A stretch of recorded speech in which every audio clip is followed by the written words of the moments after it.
Good morning, ladies and gentlemen. Good morning, ladies and gentlemen. We are live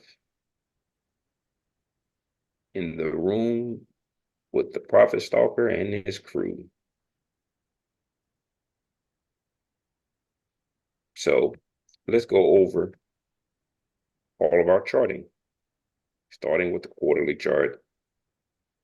You really don't have to look at the quarterly chart that often, but we like to go over everything in case somebody's new. So let's start with that. Quarterly chart is inside. I keep saying this. I'm neutral on shorts and longs from a long-term perspective because we have a bullish outside bar and we don't realize which direction this thing may go. I mean, this might be a lower high to continue down. It might continue up. My bias is neutral to bias long because that bullish outside bar is a telltale sign this thing may shoot up, right? So you have to be very careful of that. And if, I'm talking long term, I'm sitting on the sidelines waiting to see what happens, right? That's just from that perspective. Now, on the monthly chart, we have an inside bar, and you have what is called an ABC pattern potentially forming here. And I'll draw this because I haven't drawn it since we've been talking about it. So you have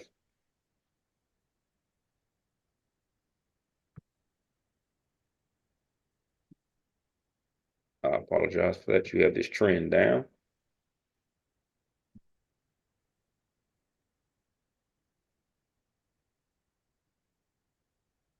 And then you have this ABC pattern up.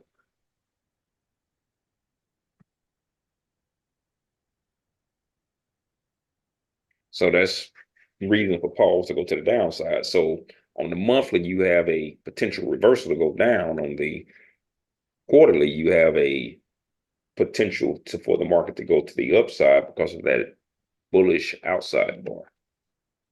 And then let's just continue to look at our charts here and go down to the weekly.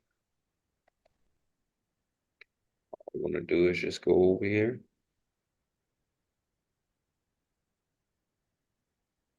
Go over to the weekly.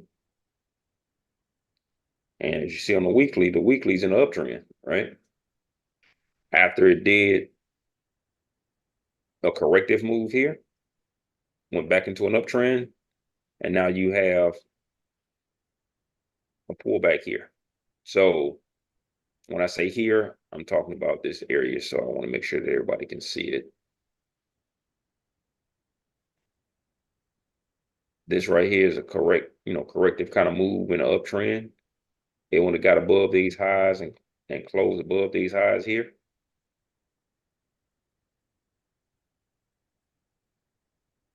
So we'll see what happens in this area, right? That's going to be an area to see if she gets below this line. If she gets below that line, then we kind of know which direction she's going. And then on the daily, I've been saying this ever since the beginning of the year. You have a situation where the market has been going down ever since it got up into that resistance there, that resistance zone. And we'll go ahead and mark this resistance zone here, the support zone, excuse me, here. We'll mark it so that you can watch and see how she reacts in this zone right there, which is it seems kind of tight, but that's 400 points. So we want to see how she reacts down here. Then getting back to the daily, right? This has a lower high, but it looks like it's going to be a reversal day. We don't know that for sure. And now we get back to our regular trading, right? Get back to our regular trading.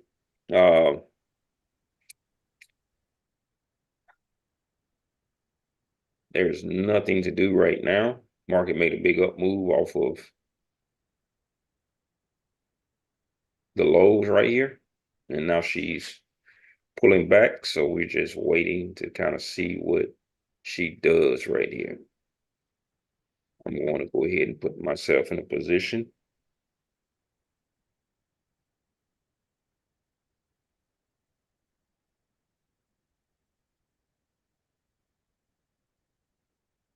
And get ready.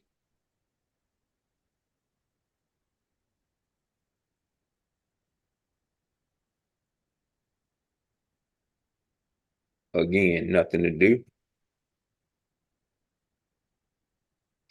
Just have to sit here and wait on it. And when we get our opportunities, we will take them.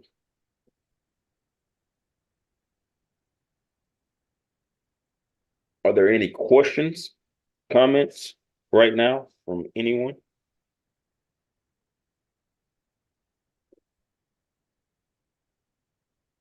Seeing there is none, what I'll do is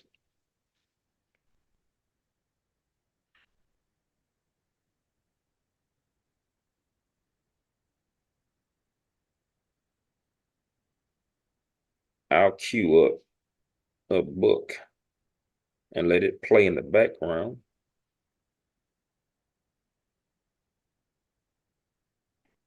Hold on one second. Got Ronald Jones getting on here.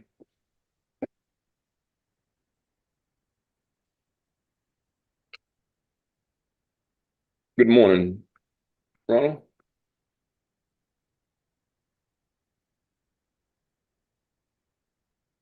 Good morning.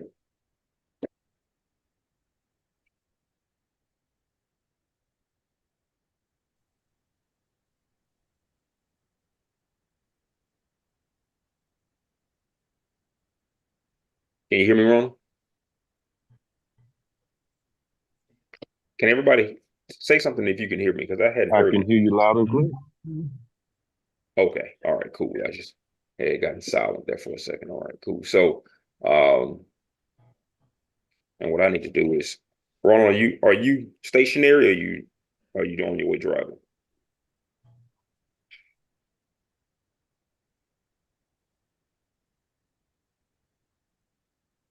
I don't think Ronald can hear me. So let me go to, and we're going to check the news real quick. So what news do we have today?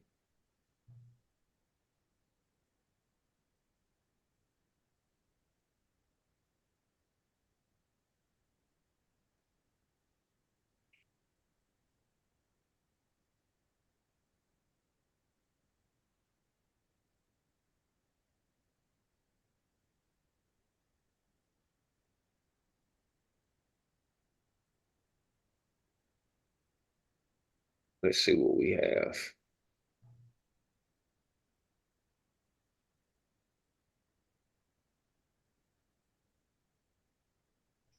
Oh, wow.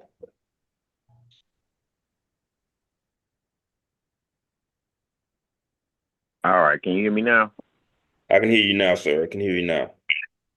Okay, We have, cool. are you stationary or are you still driving? I'm sta- I'm stationary. I'm here. I can give you the news. All right, cool. Go ahead and do that for me. All right. We had at 8:30 we had three red folders. Average hourly earnings, non-farm employment change, and unemployment rate. At 10 a.m. we have a red folder, ISM services PMI, and a yellow folder, factory orders M/M. And that's it. No. I'm sorry. In 1:30 we have an orange folder. FOMC member Barkin speaks. And that's Okay. it. And that is it. Okay. Okay. Well, we just wait, man, because right now we're in a hold pattern because it may be reversing and then it may not. So just as a FYI, we will take the ABC reversals, but we will also take the trend trades on the 300 to give ourselves more opportunities. Um, as y'all know, this week started out kind of slow. It gave us opportunities when we weren't here, uh, for the most part. So looking for opportunities on the smaller time frames to see if we can catch it. Like right here, this move happened last night at 7 o'clock. I mean, this is as pretty as a move as you want to see, and I'm gonna tell you, I thought that was unique to say the least. Um,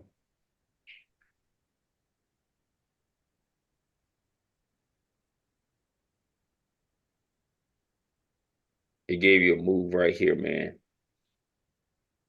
because I saw it this morning. You'd have been entering that trade at 14. It doesn't look like much, but it dropped 14 points in your favor. It was a perfect setup. Here, everything's red and it goes down. Doesn't look like it's much, but again, it goes like 20 points in your favor. It went from 14 to 98, 16 points, excuse me. And then she did the same thing here. So was that like it, like it formed a market structure low to go back up, or no? No, no, this was market structure. Yeah, market structure low to go back down. Market structure low or high to go Uh back huh. down right here on the 900. So you had this rectangle. Oh, I put the rectangle here. You had this trade here that happened at like 2 o'clock in the morning, right there, where everything's lined up. Excuse me. So you had this here, and you can see everything's red, and then it gave you the same trade again here. Everything's Got red, got but it hadn't been looking like that during the day, right? It hasn't been giving us that kind of look during the day. We've been having to fight for it, so to speak. yeah. Um, so it's been tough sledding on these time frames. So we have to go up and down on the time frames to kind of see what we want to see. Um, and that's it right now, ladies and gentlemen. Now I'm going to wait for Quinn to cue it up so we're not discombobulated with two different things. He's going to queue up once he gets stationary. He's going to queue up a book for us to read. I'm going to try to keep dialogue going here. It Um, did. I'm just looking. I just got in here. It did go up a little over 100 points in an hour. yeah, it did. That's what happened. That's what I was talking about. It came up big off of that low. Yeah. So got a question from the audience says, how long did it take to go those 20 points, considering it was at night? It was during the European session, so it didn't really take a long time, but it did go. It did if you had entered the trade at about 2:33, you'd have been in at about 20 minutes. So it'd have been about 20 minutes on the um, you'd have been in the trade about 20 minutes to make 20 points. And then on the other trade, the other one that was in the morning here, that one got to going in your favor, but that trade from 418 to now that trade took about an hour and some change. You had to put that trade on and go to sleep. So that being said, I mean, we're just waiting. Right now we're just waiting. Ladies and gentlemen, if you want to know more about what we have going on, again, please like, share, and subscribe, and email support at theprofitstalker.com. Uh, and that's it. I mean, that's really that's really all we have right now. That's really all we have. There's nothing to do, even on the smaller time frames, because nothing's lined up. So we just have to wait for alignment and then take our trade. Again, you hear me say that a million times. Wait for alignment and then take our trade. So that being said, that's what we're going to do. We're going to wait for alignment, and then we will look for our trade.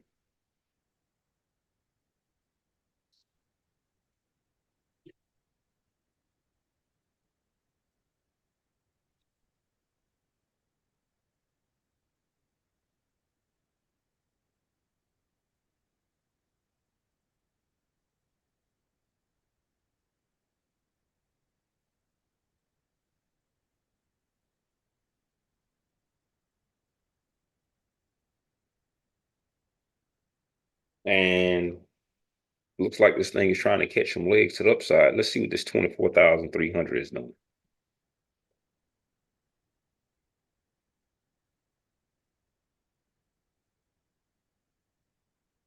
Oh yeah. Oh yeah, the thing might catch some legs here. That 10 o'clock orange fold is fastly approaching though. The 10 o'clock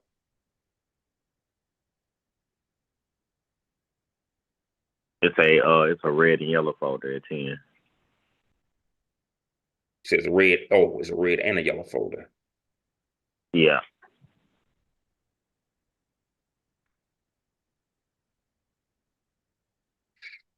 And yay. This is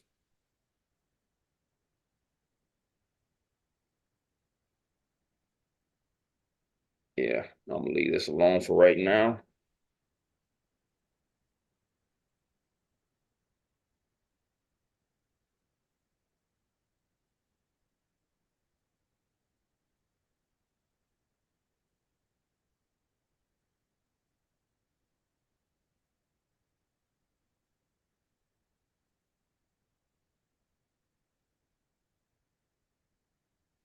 So, ladies and gentlemen, what I see is the market is probably going to make a move to the upside. But we're gonna have to be wait and be patient for it so that we don't get caught in the I'm not going to use the word bad situation, but get caught in it trying to pull back and then turning around and going back up on us. So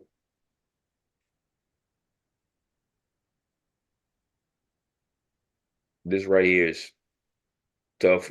And again, our rule is we don't trade 5 minutes before news and 5 minutes after news. That's just a rule that I have. Uh, so we don't trade during those times. So it's fastly approaching that 5 minute window for us anyway. And we don't have alignment right now. Need to pull back and then for the market to take off, so to speak. But I got a feeling she's going to do. What That you got, wasn't Ron? a pullback on that wasn't pullback on the 900. Yeah, it is pulling back. It is pulling back on the 900 now. But you don't have alignment on the 8100. You see what I'm saying? 8100 is the long term and short term momentum is not aligned.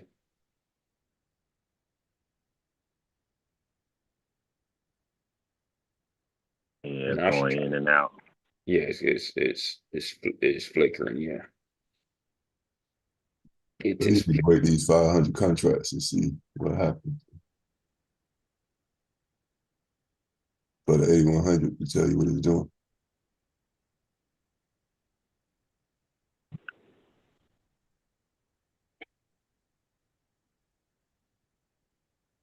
And it's Like, I mean, that could have like what that so that wouldn't have been able to technically not well that wouldn't have been an entry on the 900. oh no, that would Right. not that would not have been an entry on the 300. No, it would not have been an entry yet on the 300. It would be now, but you're running into that 5 minute window because it's 9:54, right? But I got a feeling she's going up. I just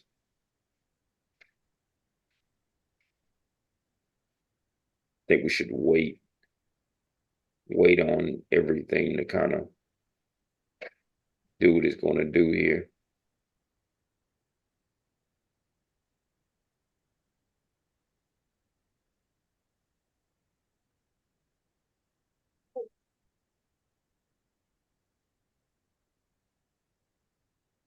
So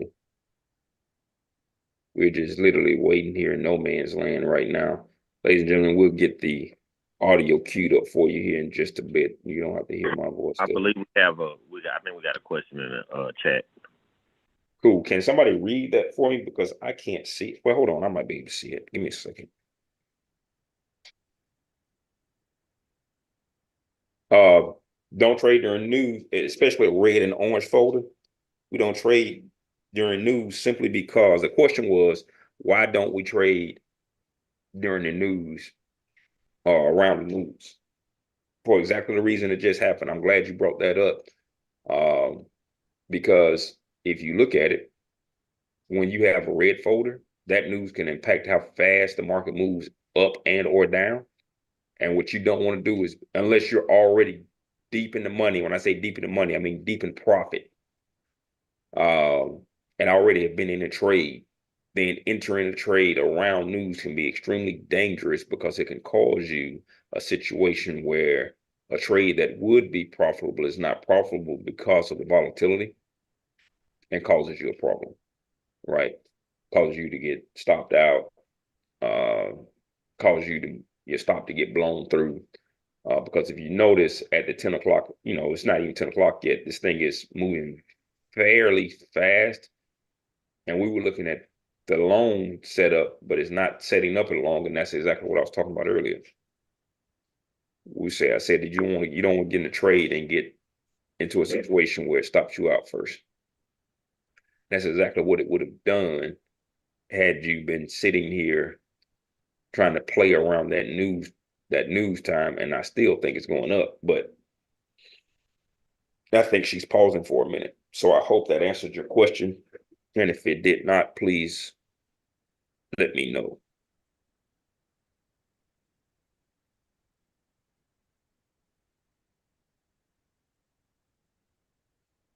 See, it's pulling back here fairly nicely. Fairly nicely.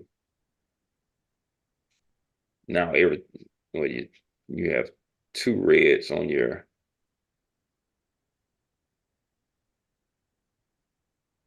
okay, so yeah, this is you have red on you have both your short-term and long-term momentum going down on your 2700, but you only have your short-term momentum going down on your 8100. So really just gotta,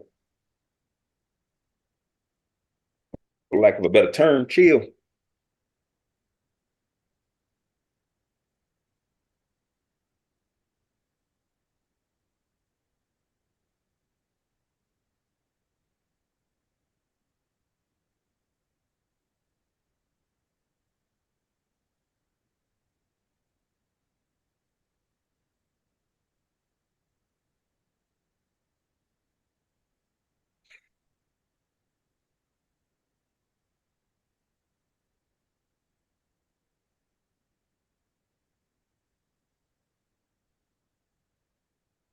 So this thing is trying to make a push to the downside here.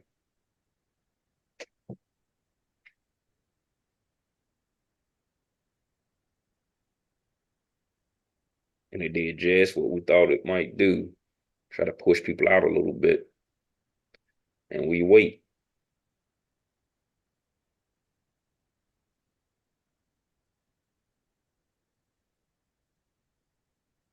And we wait. Do we have any equilibrium lines on that 8100 in these areas, like any, I guess, support or resistance areas? Yeah, you do. I don't draw them. I haven't drawn them today. And one of them is right there. Right. If you just look straight across. So I'll bring it down here.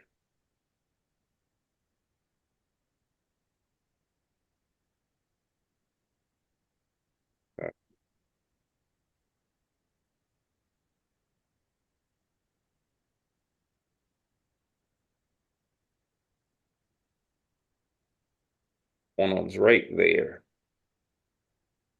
Look straight across. She keeps hitting that number.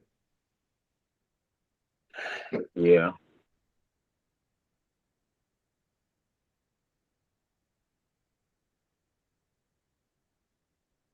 And this is what I'm talking about, that herky jerkiness, buddy. Right on the 10 o'clock news, you see, we went from 64 to 87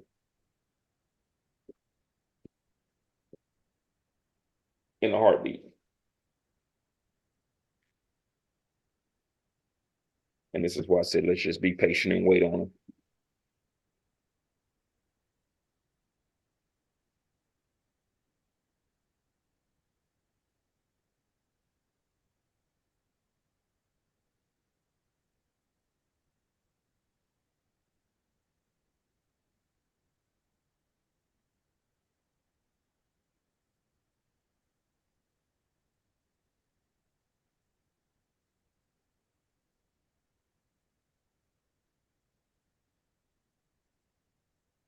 No, no, no, no, no, no.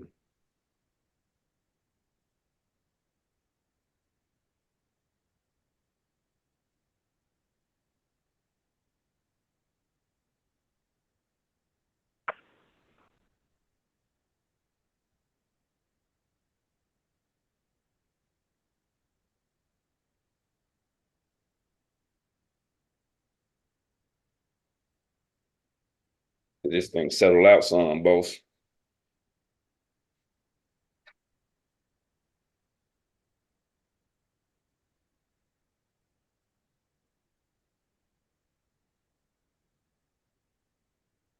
Well,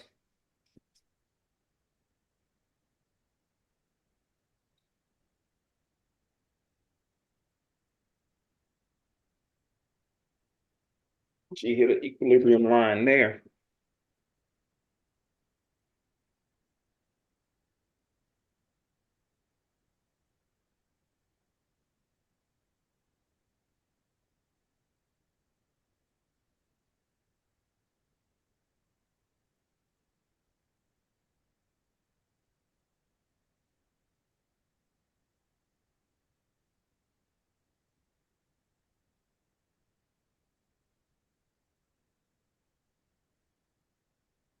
Yeah, at least.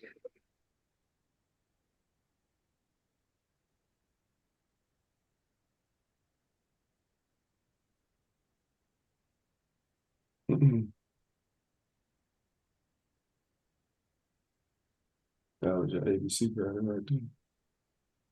But it's not. You really need to wait for this 8,100 bar to close, don't you? Yeah, you do. This thing, boy, it moved up from like 62 to it didn't jumped up almost 100 points, 70 points right now.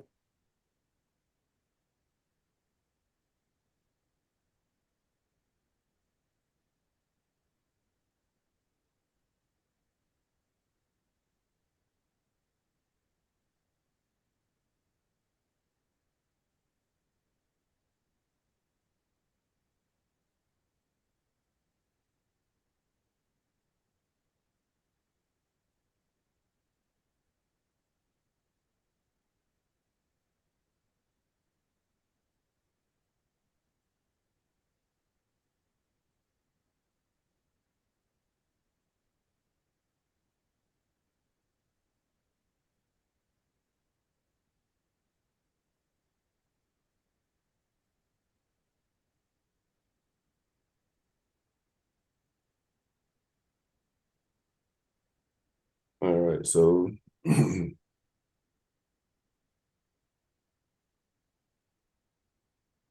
said it went up 70 points? Yeah, it went from 64 to from 60 here, 64, like I said, 64 up to 46. And actually more than that now. Going up 80 points. And everything was green and green on your time frames here. I didn't take the trade because it went against the rules to take the trade here. But Yeah, I saw that trade. I saw it setting up, but that's why I asked if we had to wait for that bar to close on the 8,100. well, no. I'm just talking about from the whatchamacallit standpoint from the Protection. 2700, 900 being lined Yeah. up. Yeah, I saw. Yeah, I was. Yeah.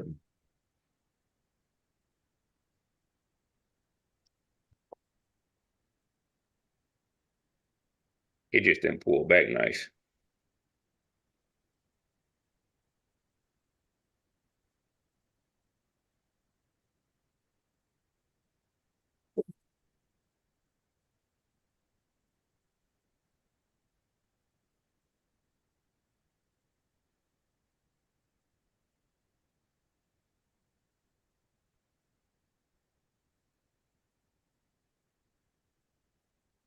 Too late to try to to try to get in there now. Well, you want to pull. All you're looking for now is a pullback on that, on the 2700. Really, it's not too late. It's just not. You just got to wait on the pullback. You know what I mean? Because this move happened. You got to keep in mind this move happened during news. Had you been trying to get in here where everything was lined up, you'd have got stopped out. It came down and then everything turned at the same time. I'm a little perturbed by that though, because it gave you what you wanted to see. Yeah. It get up to 64. It made a 100-point move to the upside. Oh, that was, you Again, know what? Do you see that red bar on that 900 right there? That was pullback, wasn't it? Up. Like if you go up to like 1003. wasn't a market structure. Oh, okay. I got you. It wasn't a market structure. It was just that one bar pullback right there. Yeah.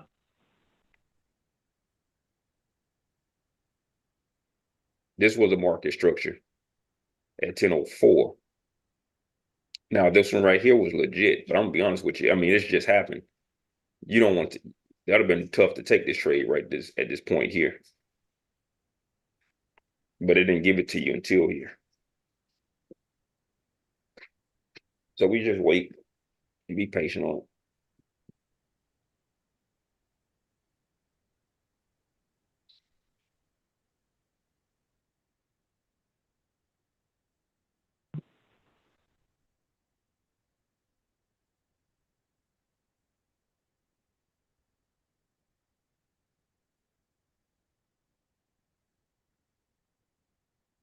Mhm.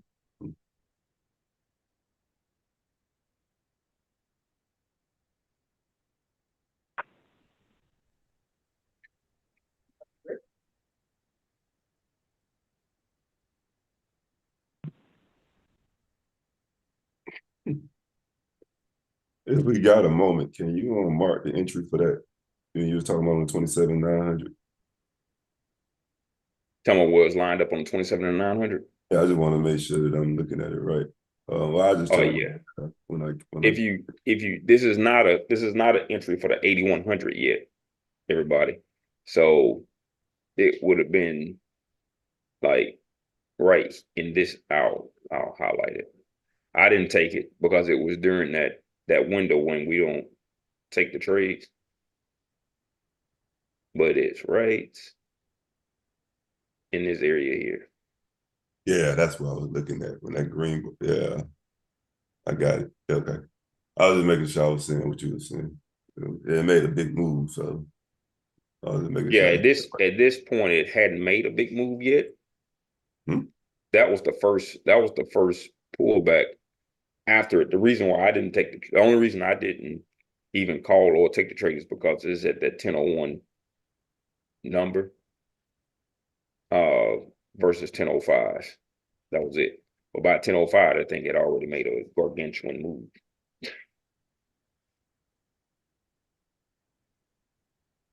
By 1005, it was gone.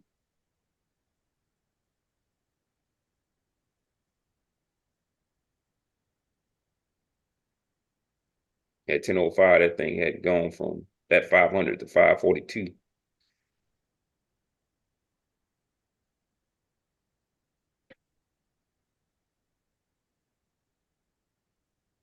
So there's nothing to do right this very second.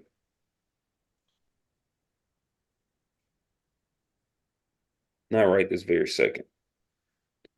So like, okay, so, and I'm just asking. I'm just trying to, trying to get my I guess my knowledge about myself. So that like here at I'm looking at the 900 chart at what's that 10:08, that red bar that formed at 10:08. So that wasn't a like a market structure low to go back up, or like what All am I right. You're right. It is a market structure up, but what I want to see is that pullback on the 2700, because if you notice this thing is not moving like it was before. So you might get caught in yeah. this thing trying to come back down. Yeah, okay, I got you. And then This that right here resistance. was the original trade. If you was going to take it, this was the first market structure pullback, but it happened way late for me. Yeah.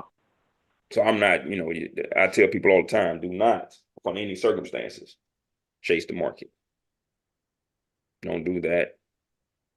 You said do not do what? Chase the market. Oh, chase the market. Okay, I got you.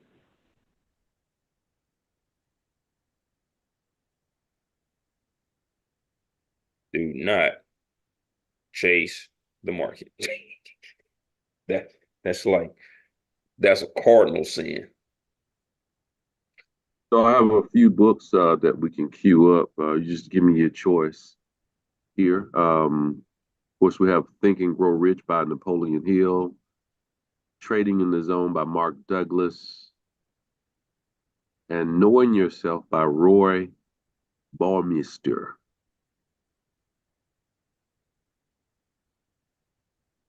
I'm gonna ask a special request. Do you have that book that you call The Science of Being Great? Yeah, I do. It's not showing up in my library. I finished it a while back, but I'm not sure. Give me a second so I can download it again because I purchased it. Let me do this here. Give me just a second. I will have it for you.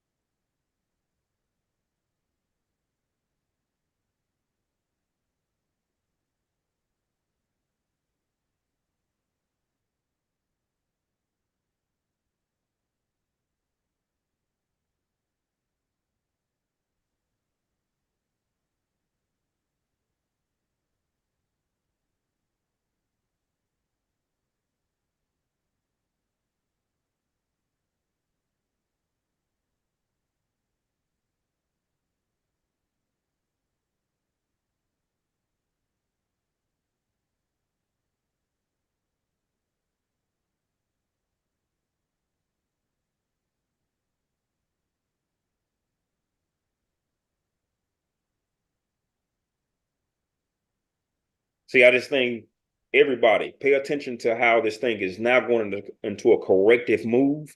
It's going into a corrective move. What I mean by that is it's trying to pull back on your 8100.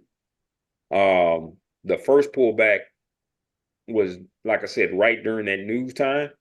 So we just have to wait on the pullback and not get caught trying to chase it as it's going up. Let it come back down to us, and then we'll buy on the next move to the upside if it gives us that opportunity.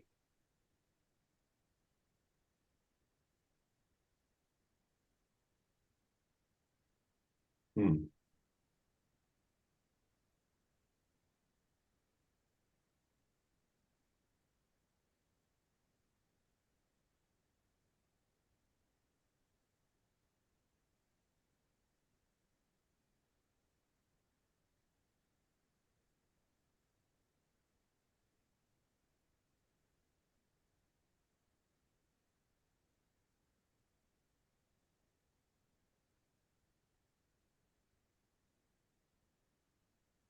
So we are sitting here waiting, ladies and gentlemen, to see where the market may go. Ask yourself this question. when you're buying something, do you want to pay premium pricing for it? Or would you like to catch it on sale? Hmm. When trading, just like investing, you don't want to pay premium price for it. You want to catch it on sale, but you want to catch a good product on sale. You don't want to go and buy a cheap product on sale. You want to buy a good product on sale. And then the parallel to trading is you don't want to just chase anything. You want to chase a trend within a trend. Or you want to look, I said chase. You want to look for a trend within a trend trade and then find that trade on sale. Simple as that's about as black and white simple as I can make it.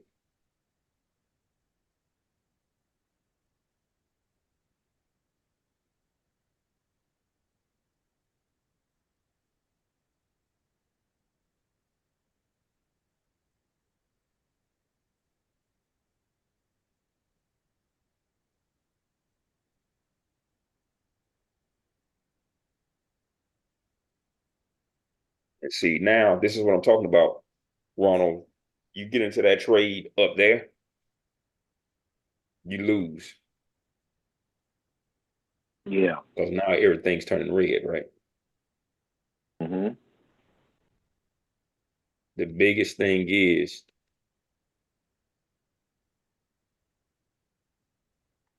hold on.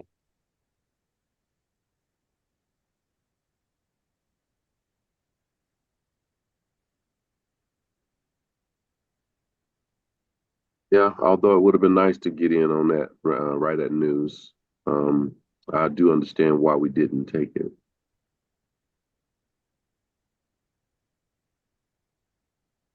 Can y'all hear me?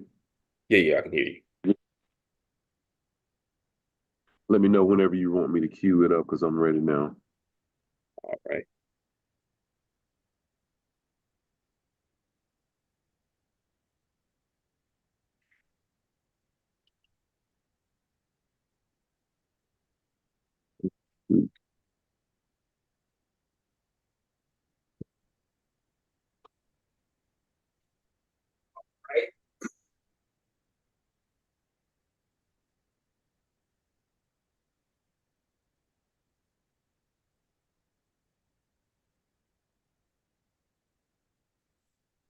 All right, you can go ahead and cue that up because we're gonna have to wait for everything to line itself up here. So we'll Okay. wait. All right, go ahead and cue that up and I'll go on mute and we'll just wait The on. Science of All righty. Being Great, written by Wallace D. Waddles, narrated by Brian Holzapfel. Thinking Stuff presents How to Be a Genius, or The Science of Being Great, by Wallace D. Waddles. This audiobook adaptation of this classic book has been produced from the original text. It has not been modified or updated, so you'll be hearing word for word what Mr. Waddles wrote back in 1911. To get the most out of this audiobook, listen often and apply what you learn to your life. Growth and change come through small incremental steps and a change in your daily habits. You'll be amazed what you can accomplish once you focus your thoughts and attention on becoming great in all areas of your life. If you would like a free copy of The Science of Being Great in ebook format, please visit thinkingstuff.net. While you're there, you'll also discover many other time-honored ebooks and audiobooks available for download. This audiobook is copyright 2017 by Thinking Stuff, LLC. Chapter 1. Any person may become great. There is a principle of power in every person.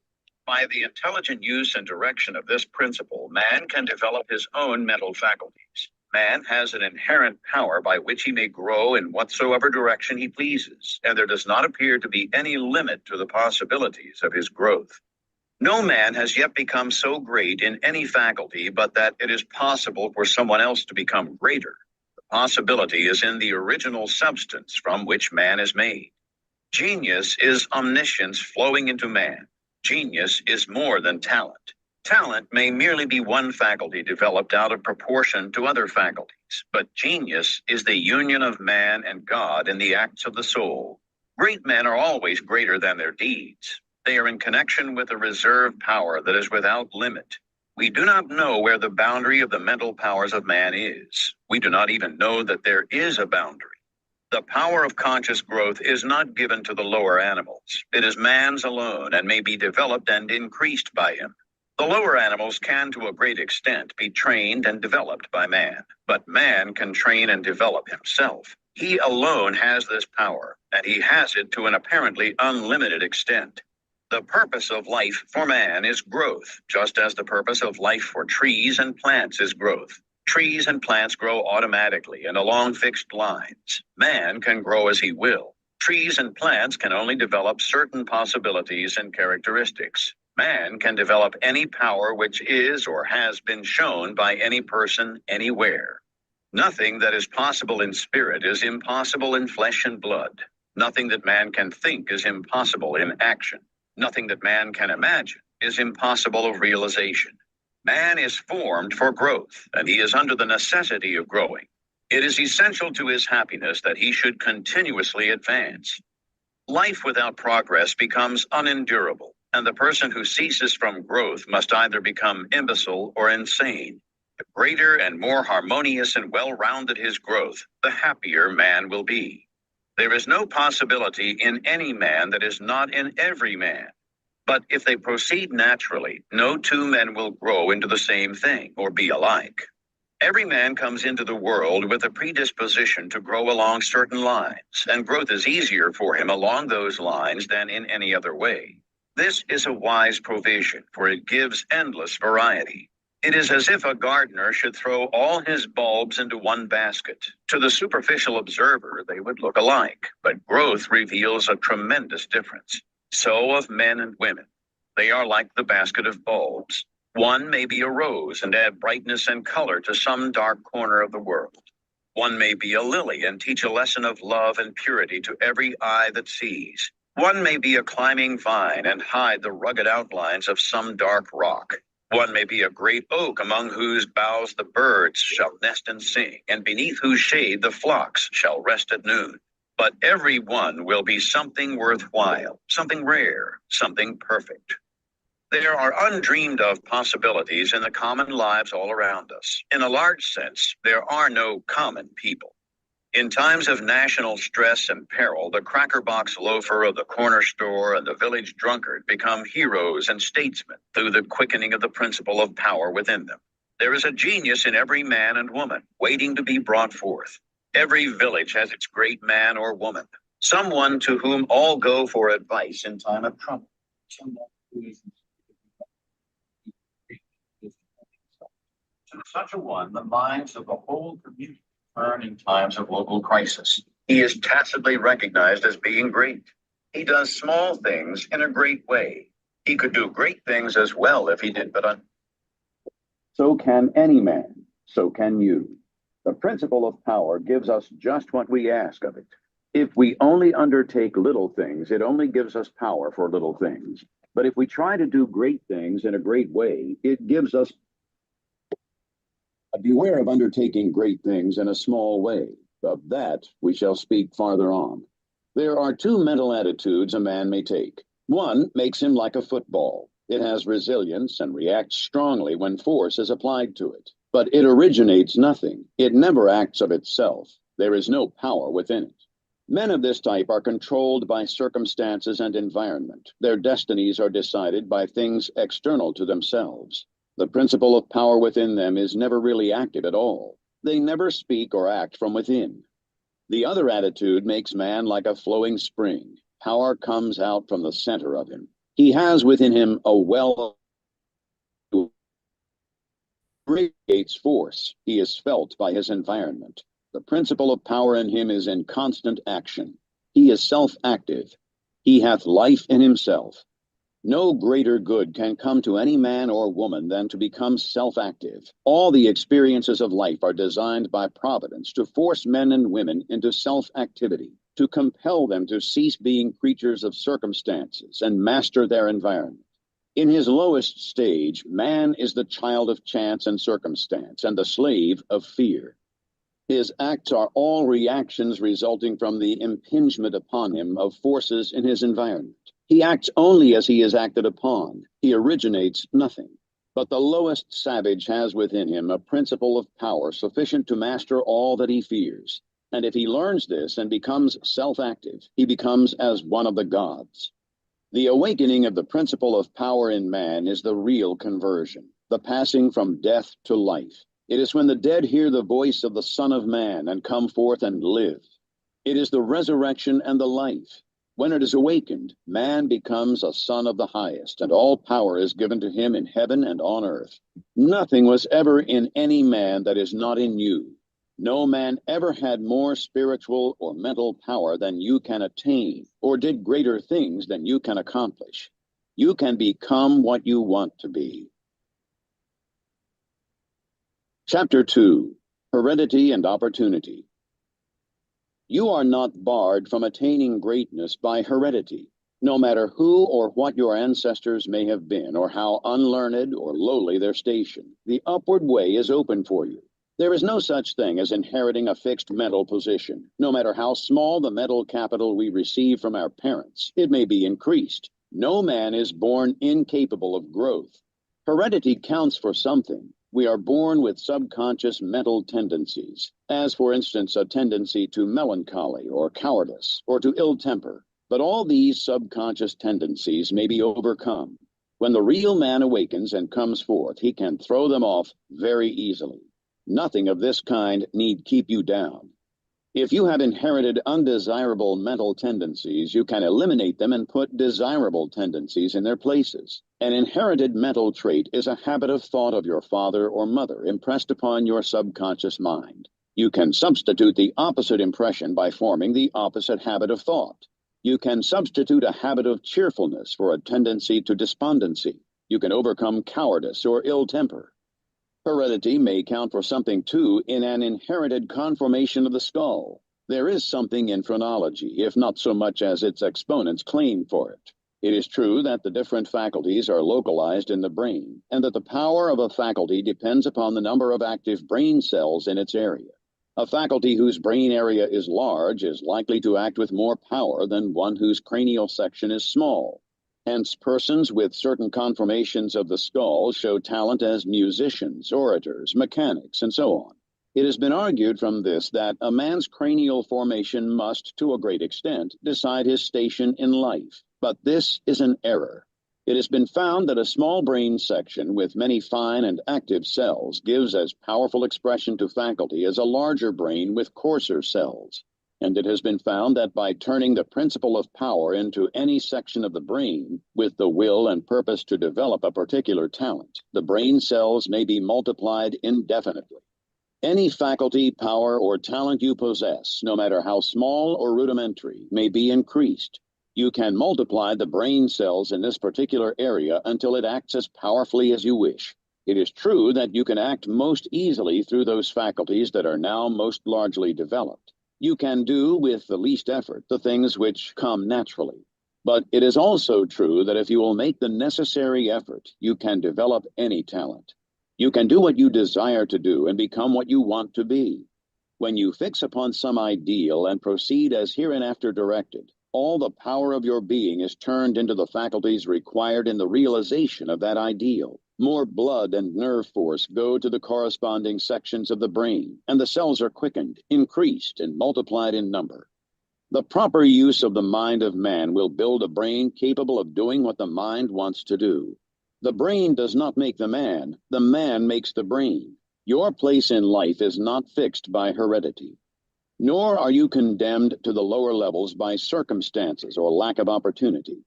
The principle of power in man is sufficient for all the requirements of his soul. No possible combination of circumstances can keep him down if he makes his personal attitude right and determines to rise. The power which formed man and purposed him for growth also controls the circumstances of society, industry, and government. And this power is never divided against itself. The power which is in you is in the things around you, and when you begin to move forward, the things will arrange themselves for your advantage, as described in later chapters of this book. Man was formed for growth, and all things external were designed to promote his growth. No sooner does a man awaken his soul and enter on the advancing way than he finds that not only is God for him, but nature, society, and his fellow men are for him also. And all things work together for his good if he obeys the law. Poverty is no bar to greatness, for poverty can always be removed. Martin Luther, as a child, sang in the streets for bread.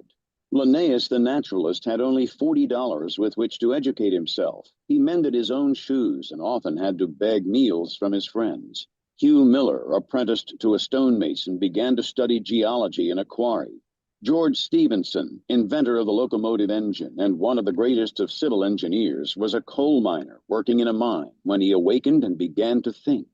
James Watt was a sickly child and was not strong enough to be sent to school. Abraham Lincoln was a poor boy. In each of these cases, we see a principle of power in the man which lifts him above all opposition and adversity.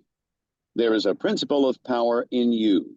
If you use it and apply it in a certain way, you can overcome all heredity and master all circumstances and conditions and become a great and powerful personality. Chapter 3: The Source of Power. Man's brain, body, mind, faculties, and talents are the mere instruments he uses in demonstrating greatness. In themselves, they do not make him great. A man may have a large brain and a good mind, strong faculties, and brilliant talents, and yet he is not a great man unless he uses all these in a great way. That quality which enables man to use his abilities in a great way makes him great. And to that quality we give the name of wisdom. Wisdom is the essential basis of greatness. Wisdom is the power to perceive the best ends to aim at and the best means for reaching those ends. It is the power to perceive the right thing to do. The man who is wise enough to know the right thing to do, who is good enough to wish to do only the right thing, and who is able and strong enough to do the right thing, is a truly great man. He will instantly become marked as a personality of power in any community, and men will delight to do him honor. Wisdom is dependent upon knowledge. Where there is complete ignorance, there can be no wisdom, no knowledge of the right thing to do. Man's knowledge is comparatively limited, and so his wisdom must be small, unless he can connect his mind with a knowledge greater than his own and draw from it, by inspiration, the wisdom that his own limitations deny him. This he can do. This is what the really great men and women have done. Man's knowledge is limited and uncertain. Therefore, he cannot have wisdom in himself. Only God knows all truth. Therefore, only God can have real wisdom or know the right thing to do at all times, and man can receive wisdom from God. I proceed to give an illustration. Abraham Lincoln had limited education, but he had the power to perceive truth. In Lincoln, we see preeminently apparent the fact that real wisdom consists in knowing the right thing to do at all times and under all circumstances, in having the will to do the right thing, and in having talent and ability enough to be competent and able to do the right thing. Back in the days of the abolition agitation and during the compromise period, when all other men were more or less confused as to what was right or as to what ought to be done, Lincoln was never uncertain. He saw through the superficial arguments of the pro-slavery men. He saw also the impracticability and fanaticism of the abolitionists. He saw the right ends to aim at, and he saw the best means to attain those ends. Can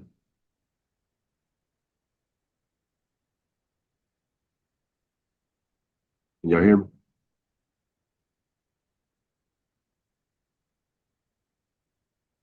I like that it's pushed through those that resistance line on the 2700 now, and that it's getting real close on the 8100 to reaching that resistance line. Moving your both your momentums at the bottom are trending up. Your moving averages are up, and there's angle and separation. So I like that it's good to the upside right now.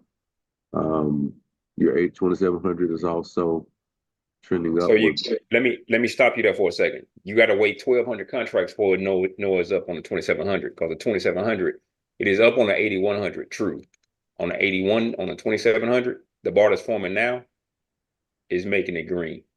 You see if I it was goes I down, you was see how it speaking goes of back red. those You see how it's red right now? on the 2700. 2,700. The 2,700 Uh, long term momentum is red. oh yeah, I do see that. I wasn't looking at that. I was looking at the bar that's forming right now, and I was looking at that it was flickering. Yes, it's so we have to wait for it to complete before we know which way it actually is. Yeah, I get that. I was speaking mainly that it's pushed past those resistance lines. Yep, it has done that. It has done that. So, and what we want to do is we want to see the 900 now because what's happened is the 900 is giving you a trade before let's say it's not lined up all week. It's been, as I say, herky jerky. Um, but we wait for a pullback, not on the 900, but for the 900 to give us an ABC pattern potentially. Yeah, I'm just making an observation. Making a pause and observation. Oh no, that's good. That's good. Um, Kind of going looking in our favor. Can you flush the 300? Yep, can do.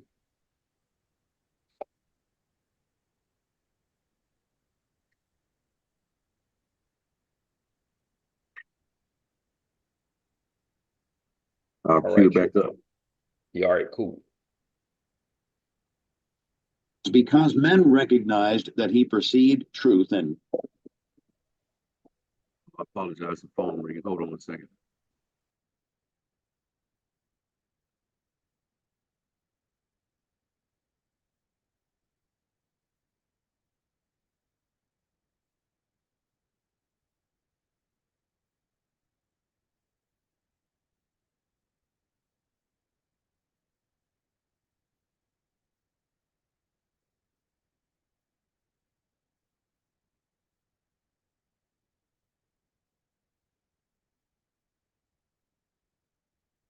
president. Any man who develops the power to perceive truth and who can show that he always knows the right thing to do and that he can be trusted to do the right thing will be honored and advanced. The whole world is looking eagerly for such men.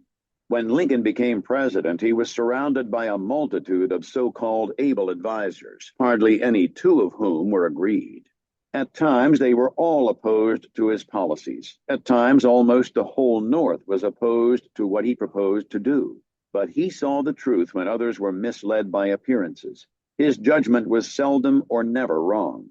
He was at once the ablest statesman and the best soldier of the period. Where did he, a comparatively unlearned man, get this wisdom? It was not due to some peculiar formation of his skull or to some fineness of texture of his brain. It was not due to some physical characteristic. It was not even a quality of mind due to superior reasoning power.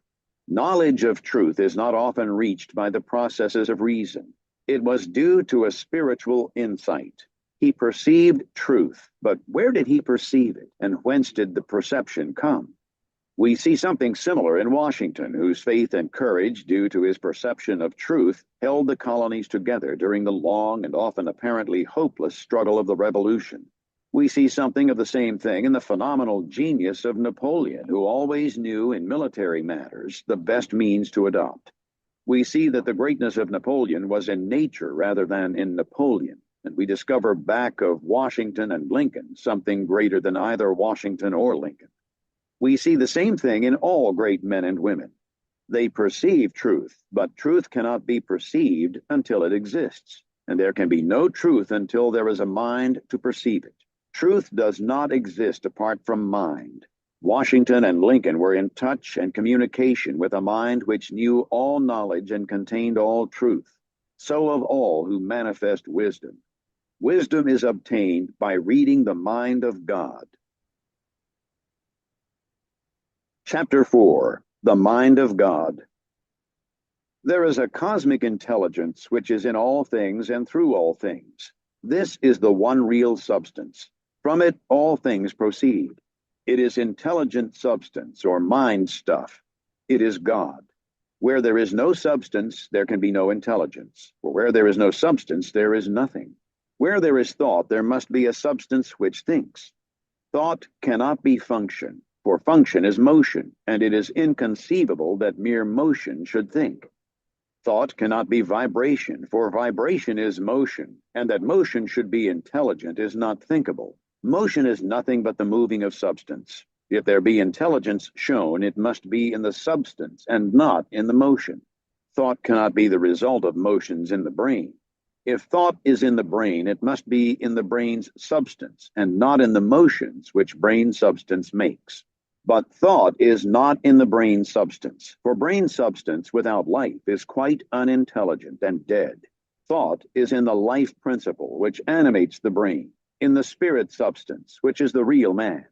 The brain does not think. The man thinks and expresses his thought through the brain. There is a spirit substance which thinks. Just as the spirit substance of man permeates his body and thinks and knows in the body, so the original spirit substance, God, permeates all nature and thinks and knows in nature. Nature is as intelligent as man and knows more than man. Nature knows all things. The all mind has been in touch with all things from the beginning, and it contains all knowledge. Man's experience covers a few things, and these things man knows. But God's experience covers all the things that have happened since the creation, from the wreck of a planet or the passing of a comet to the fall of a sparrow. All that is and all that has been are present in the intelligence which is wrapped about us and enfolds us and presses upon us from every side. All the encyclopedias men have written are but trivial affairs compared to the vast knowledge held by the mind in which men live, move, and have their being. The truths men perceive by inspiration are thoughts held in this mind. If they were not thoughts, men could not perceive them, for they would have no existence, and they could not exist as thoughts unless there is a mind for them to exist in. And a mind can be nothing else than a substance which thinks. Man is thinking substance, a portion of the cosmic substance, but man is limited, while the cosmic intelligence from which he sprang, which Jesus calls the Father, is unlimited. All intelligence, power, and force come from the Father. Jesus recognized this and stated it very plainly. Over and over again, he ascribed all his wisdom and power to his unity with the Father and to his perceiving the thoughts of God. My Father and I are one. This was the foundation of his knowledge and power. He showed the people the necessity of becoming spiritually awakened, of hearing his voice and becoming like him. He compared the unthinking man who is the prey and sport of circumstances to the dead man in a tomb and besought him to hear and come forth. God is spirit, he said. Be born again, become spiritually awake, and you may see his kingdom. Hear my voice. See what I am and what I do, and come forth and live. The words I speak are spirit and life. Accept them, and they will cause a well of water to spring up within you. Then you will have life within yourself. I do what I see the Father do, he said, meaning that he read the thoughts of God. The Father showeth all things to the Son. If any man has the will to do the will of God, he shall know truth. My teaching is not my own, but his that sent me. You shall know the truth, and the truth shall make you free. The Spirit shall guide you into all truth. We are immersed in mind, and that mind contains all knowledge and all truth. It is seeking to give us this knowledge, for our Father delights to give good gifts to his children. The prophets and seers and great men and women, past and present, were made great by what they received from God, not by what they were taught by men.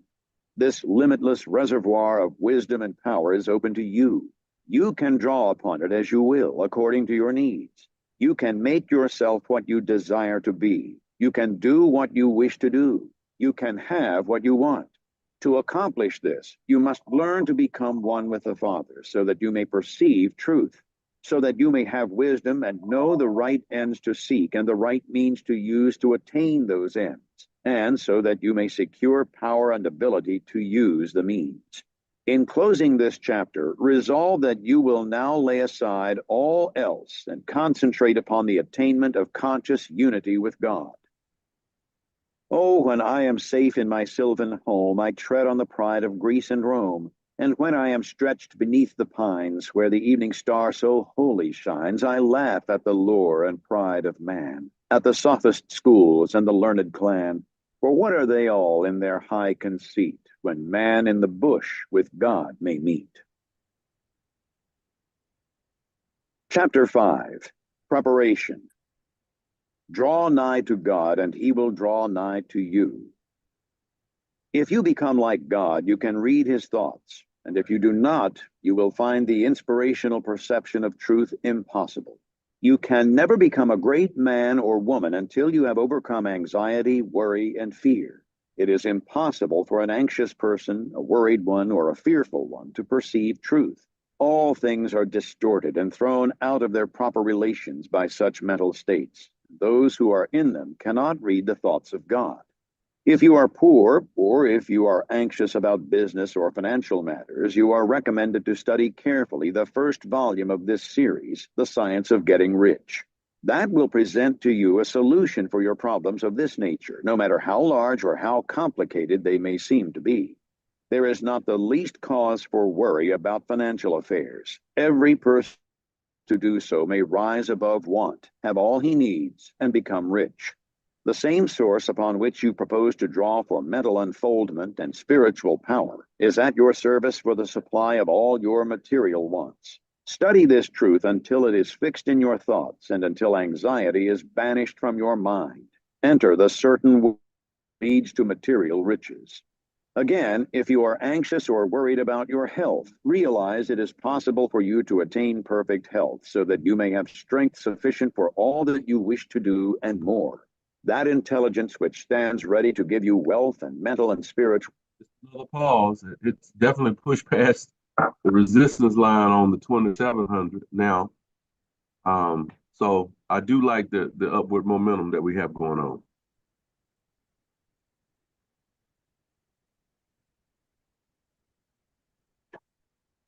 All right, so I'm um it's let me show you something.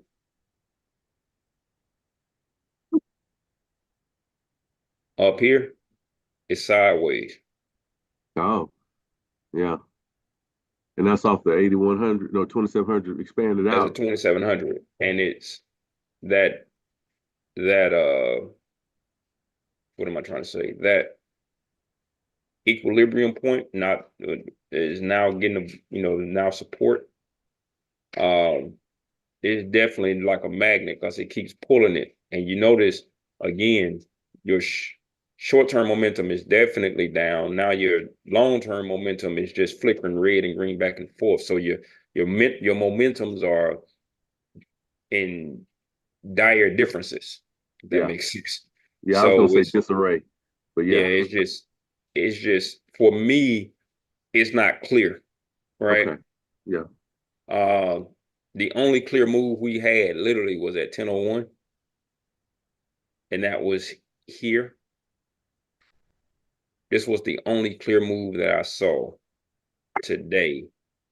And this was the pullback here. This was the market structure pullback here, but it literally happened at 10:01. Right. That's what I Right. was highlighting with Keith. And I was like, I can't take that trade because that breaks the rules that I go on. Right. So All yeah, right. but Well, we that's wait for it. We wait for it. I just wanted to make an observation. I'll cue it back up. all right, cool. Power will rejoice to give you health And also. Perfect health is yours for the asking if you will only obey the simple laws of life and live aright. Conquer ill health and cast out fear. But it is not enough to rise above financial and physical anxiety and worry. You must rise above moral evil doing as well. Sound your inner consciousness now for the the motives hot which chick. actuate you and make sure they are right. You must cast out lust and Say something. Did I miss something? Oh no, man, I apologize. That forgot to put my phone back on mute. Go ahead. I It's all apologize. good. It's all All good. right. No problem. Cease to be ruled by appetite, and you must begin to govern appetite. You must eat only to satisfy hunger, never for gluttonous pleasure. And in all things you must make the flesh obey the spirit. You must lay aside greed. Have no unworthy motive in your desire to become rich and powerful. It is legitimate and right to desire riches, if you want them for the sake of the soul, but not if you desire them for the lusts of the flesh. Cast out pride and vanity. Have no thought of trying to rule over others or of outdoing them. This is a vital point. There is no temptation so insidious as the selfish desire to rule over others. Nothing so appeals to the average man or woman as to sit in the uppermost places at feasts, to be respectfully saluted in the marketplace, and to be called rabbi, master. To exercise some sort of control over others is the secret motive of every selfish person. The struggle for power over others is the battle of the competitive world, and you must rise above that world and its motives and aspirations and seek only for life. Cast out envy. You can have all that you want, and you need not envy any man what he has. Above all things, see to it that you do not hold malice or enmity toward anyone. To do so cuts you off from the mind whose treasures you seek to make your own. He that loveth not his brother loveth not God. Lay aside all narrow personal ambition and determine to seek the highest good and to be swayed by no unworthy selfishness. Go over all the foregoing and set these moral temptations out of your heart one by one, determined to keep them out. Then resolve that you will not only abandon all evil thought, but that you will forsake all deeds, habits, and courses of action which do not commend themselves to your noblest ideals. This is supremely important. Make this resolution with all the power of your soul, and you are ready for the next step toward greatness, which you will find explained in the following chapter. Chapter 6, The Social Point of View. Without faith, it is impossible to please God, and without faith, it is impossible for you to become great. The distinguishing characteristic of all really great men and women is an unwavering faith. We see this in Lincoln during the dark days of the war. We see it in Washington at Valley Forge. We see it in Livingston, the crippled missionary, threading the mazes of the dark continent, his soul aflame with the determination to let in the light upon the accursed slave trade, which his soul abhorred. We see it in Luther and in Francis Willard, in every man and woman who has attained a place on the muster roll of the great ones of the world. Faith, not a faith in oneself or in one's own powers, but faith in principle, in the something great which upholds right and which may be relied upon to give us the victory in due time. Without this faith, it is not possible for anyone to rise to real greatness. The man who has no faith in principle will always be a small man. Whether you have this faith or not depends upon your point of view. You must learn to see the world as being produced by evolution, as a something which is evolving and becoming, not as a finished work. Millions of years ago, God worked with very low and crude forms of life, low and crude, yet each perfect after its kind. Higher and more complex organisms, animal and vegetable, appeared through the successive ages. The earth passed through stage after stage in its unfoldment, each stage perfect in itself, and to be succeeded by a higher one. What I wish you to note is that the so-called lower organisms are as perfect after their kind as the higher ones, that the world in the Eocene period was perfect for that period. It was perfect, but God's work was not finished. This is true of the world today. Physically, socially, and industrially, it is all good, and it is all perfect. It is not complete anywhere or in any part, but so far as the handiwork of God has gone, it is perfect. This must be your point of view, that the world and all it contains is perfect, though not completed. All's right with the world. That is the great fact. There is nothing wrong with anything. There is nothing wrong with anybody. All the facts of life you must contemplate from this standpoint. There is nothing wrong with nature. Nature is a great advancing presence, working beneficently for the happiness of all. All things in nature are good. She has no evil.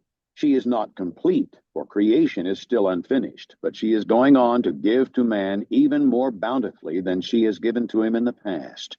Nature is a partial expression of God, and God is love. She is perfect, but not complete. So of human society and government. What though there are trusts and combinations of capital and strikes and lockouts and so on? All these things are part of the forward movement. They are incidental to the evolutionary process of completing society. When it is complete, there will be no more of these inharmonies, but it cannot be completed without them. J.P. Morgan is as necessary to the coming social order as the strange animals of the age of reptiles were to the life of the succeeding period. And just as these animals were perfect after their kind, so Morgan is perfect after his kind. Behold, it is all very good. See society, government, and industry as being perfect now, and as advancing rapidly toward being complete. Then you will understand that there is nothing to fear, no cause for anxiety, nothing to worry about. Never complain of any of these things. They are perfect. This is the very best possible world for the stage of development man has reached. This will sound like rank folly to many, perhaps to most people. What, they will say, are not child labor and the exploitation of men and women in filthy and unsanitary factories evil things? Are not saloons evil? Do you mean to say that we shall accept all these and call them good? Child labor and similar things are no more evil than the way of living and the habits and practices of the cave dweller were evil. His ways were those of the savage stage of man's growth, and for that stage they were perfect. Our industrial practices are those of the savage stage of industrial development, and they are also perfect. Nothing better is possible until we cease to be mental savages in industry and business and become men and women. This can only come about by the rise of the whole race to a higher viewpoint. And this can only come about by the rise of such individuals here and there as are ready for the higher viewpoint. The cure for all these inharmonies lies not with the masters or employers, but with the workers themselves. Whenever they reach a higher viewpoint, whenever they shall desire to do so, they can establish complete brotherhood and harmony in industry. They have the numbers and the power. They are getting now what they desire. Whenever they desire more in the way of a higher, purer, more harmonious life, they will receive more. True, they want more now, but they only want more of the things that make for animal enjoyment. And so industry remains in the savage, brutal animal stage. When the workers begin to rise to the mental plane of living and ask for more of the things that make for the life of the mind and soul, industry will at once be raised above the plane of savagery and brutality. But it is perfect now upon its plane. Behold, it is all very good. So of saloons and dens of vice. If a majority of the people desire these things, it is right and necessary that they should have them. When a majority desire a world without such discords, they will create such a world. So long as men and women are on the plane of bestial thought, so long the social order will be in part disorder, and will show bestial manifestations. The people make society what it is, and as the people rise above the bestial thought, society will rise above the beastly in its manifestations. But a society which thinks in a bestial way must have saloons and dives. It is perfect after its kind, as the world was in the Eocene period, and very good. All this does not prevent you from working for better things. You can work to complete an unfinished society instead of to renovate a decaying one. And you can work with a better heart and a more hopeful spirit. It will make an immense difference with your faith and spirit whether you look upon civilization as a good thing which is becoming better, or as a bad and evil thing which is decaying. One viewpoint gives you an advancing and expanding mind, and the other gives you a descending and decreasing mind. One viewpoint will make you grow greater, and the other will inevitably cause you to grow smaller.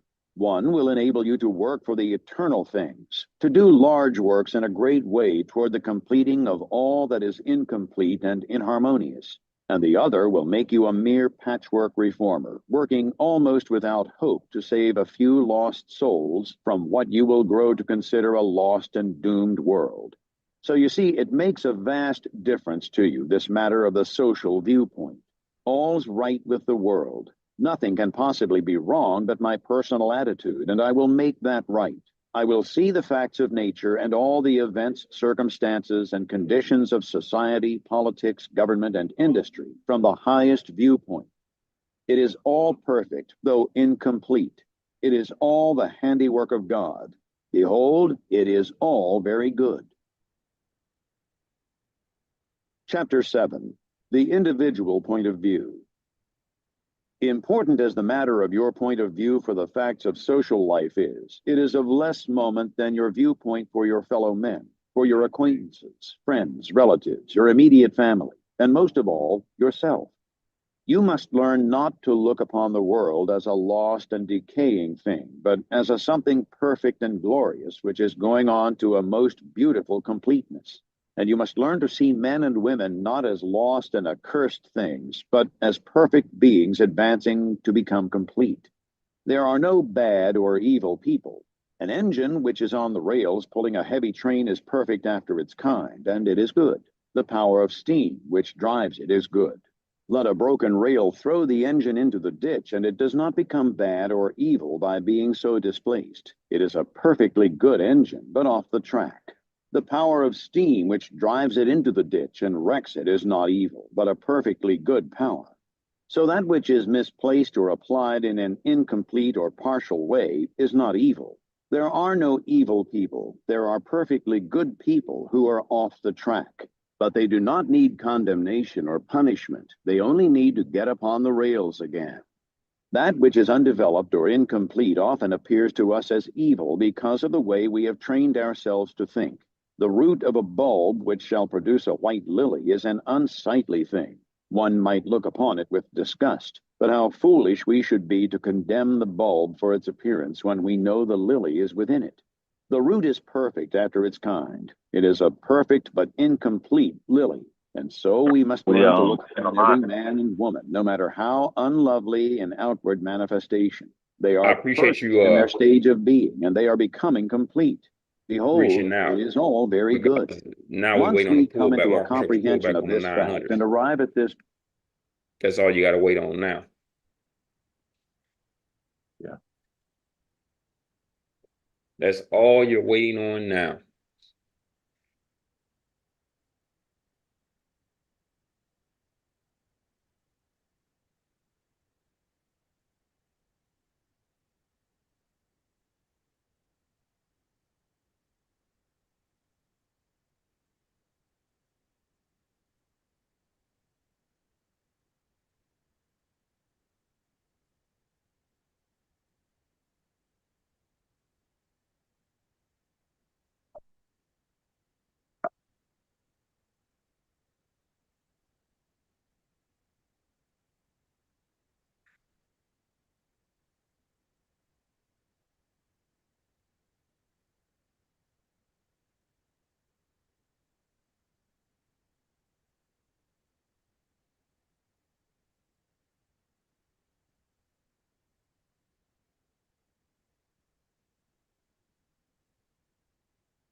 Got that pullback on the 900.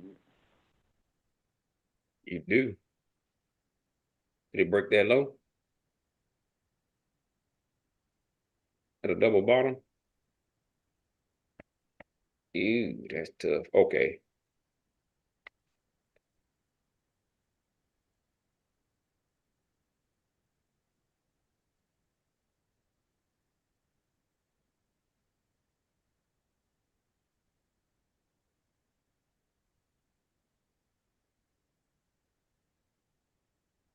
See if it gives you this ABC pattern right here.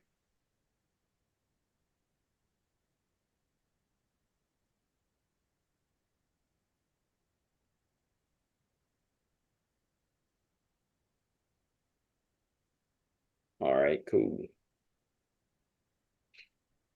Cool. So now we have an opportunity potentially here, guys.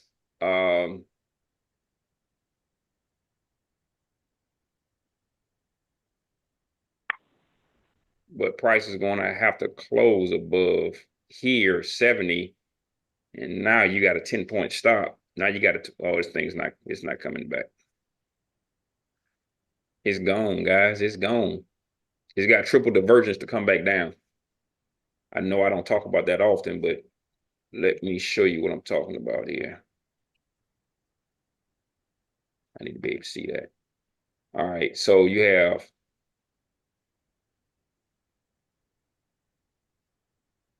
price is steadily making highs. You see this? Yeah.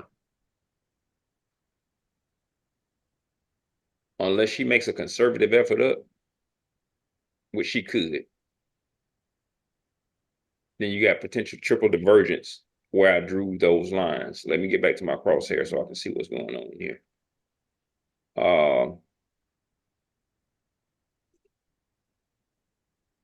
The stop is really big on that trade, really big.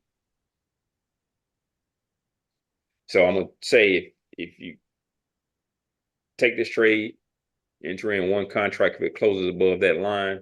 If you don't feel comfortable taking that trade, for me, if you enter the trade, you can only enter in one contract because you have that potential triple divergence to come back down here.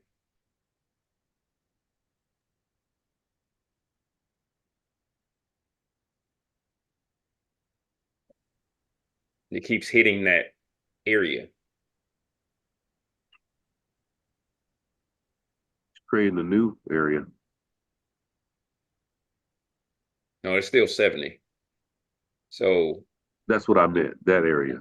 yeah. So it's not, it just keeps hitting that top of that zone. And yeah, I think you should leave this alone. I think you can trade anyway, so it don't matter. But let her pull back on that. Let her go ahead and do her pull back on that 2,700. I need to go on mute for a second, but I'll be right back. Okay. It's trying, man. It hadn't given you much during the week, during the 9 to 2 time frame we trade this week. It's been a little ugly.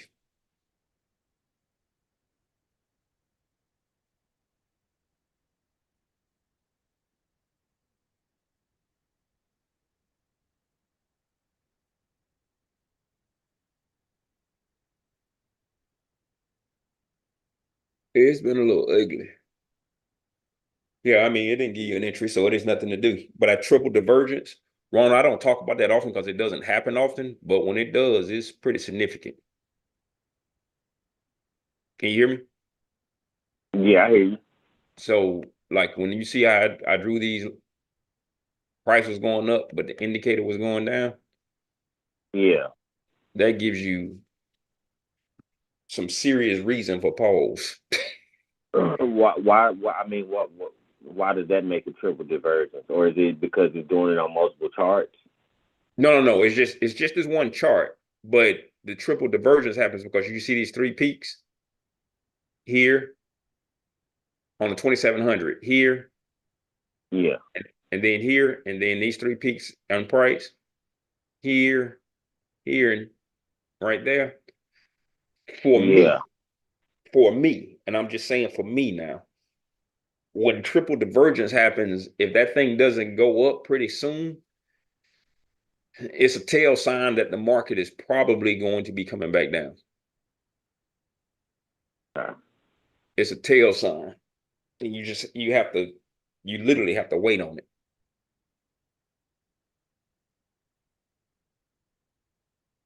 Because she gave you that nice move at 10 o'clock.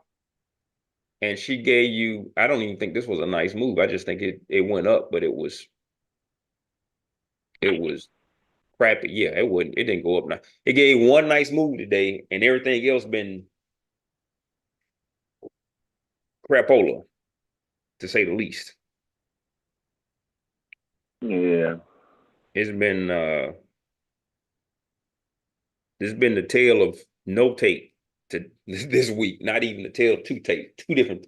It's just it's not moving. But the thing is, it'll give you the trade at 2 o'clock in the morning, at 3:54 in the afternoon.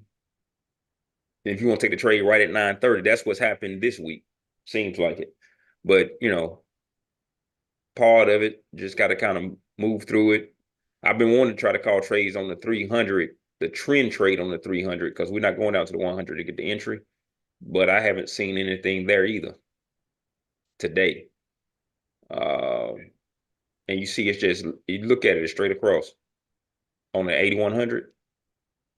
Prices hit the prices at now every bar since 10:30. So for the last 45 minutes, it's been in a range. And I pay attention to stuff like that. Yeah. If price breaks this low, we'll be in a trend to the downside.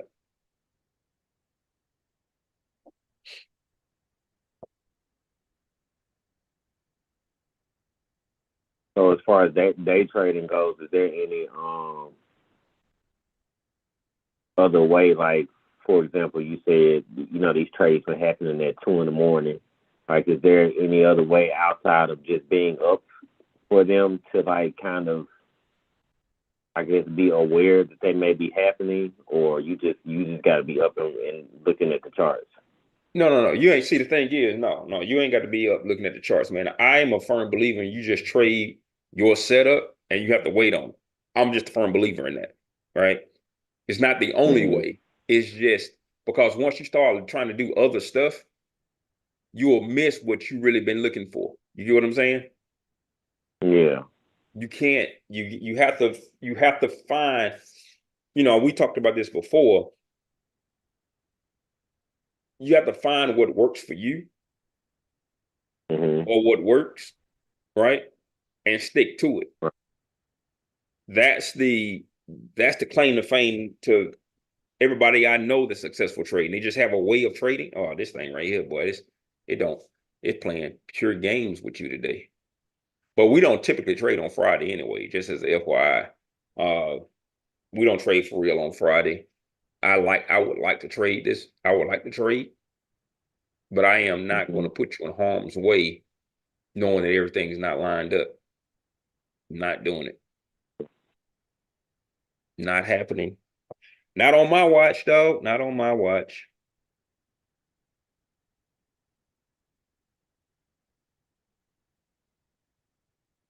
So we just wait on when to get back. So I got about 5 comments yesterday about people saying, "Hey, that music in the downtime is great."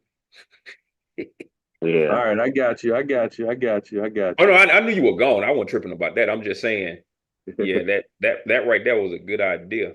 Are we still recording? Yeah, we still recording. We still recording. Okay. I've got a couple of custom situations I'm gonna be working on while we're listening in the background, so I may step away, but I'm Okay, gonna that's get cool.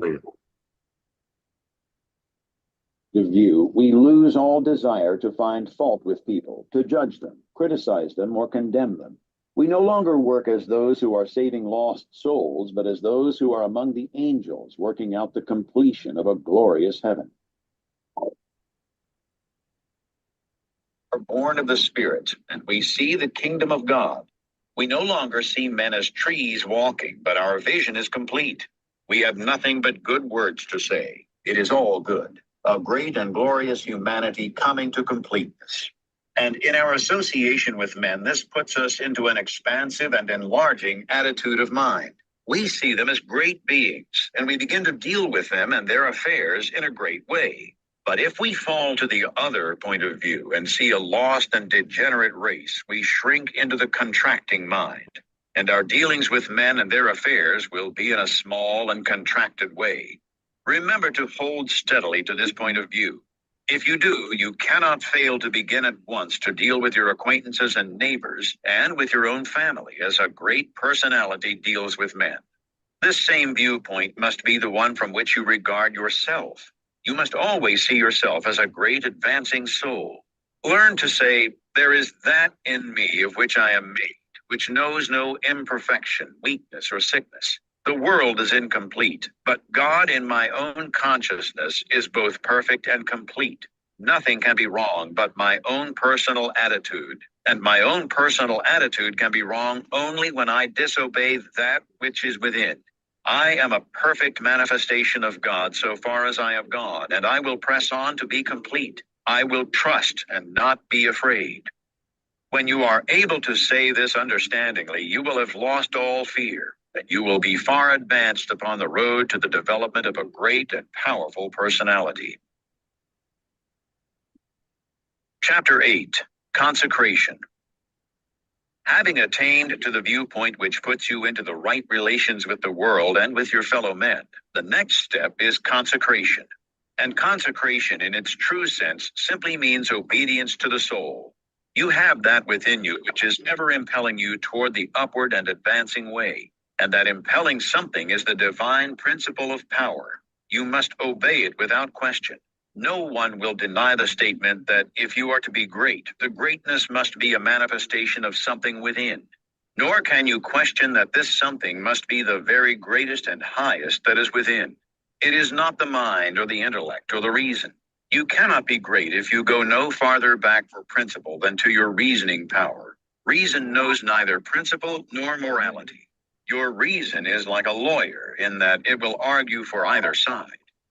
The intellect of a thief will plan robbery and murder as readily as the intellect of a saint will plan a great philanthropy.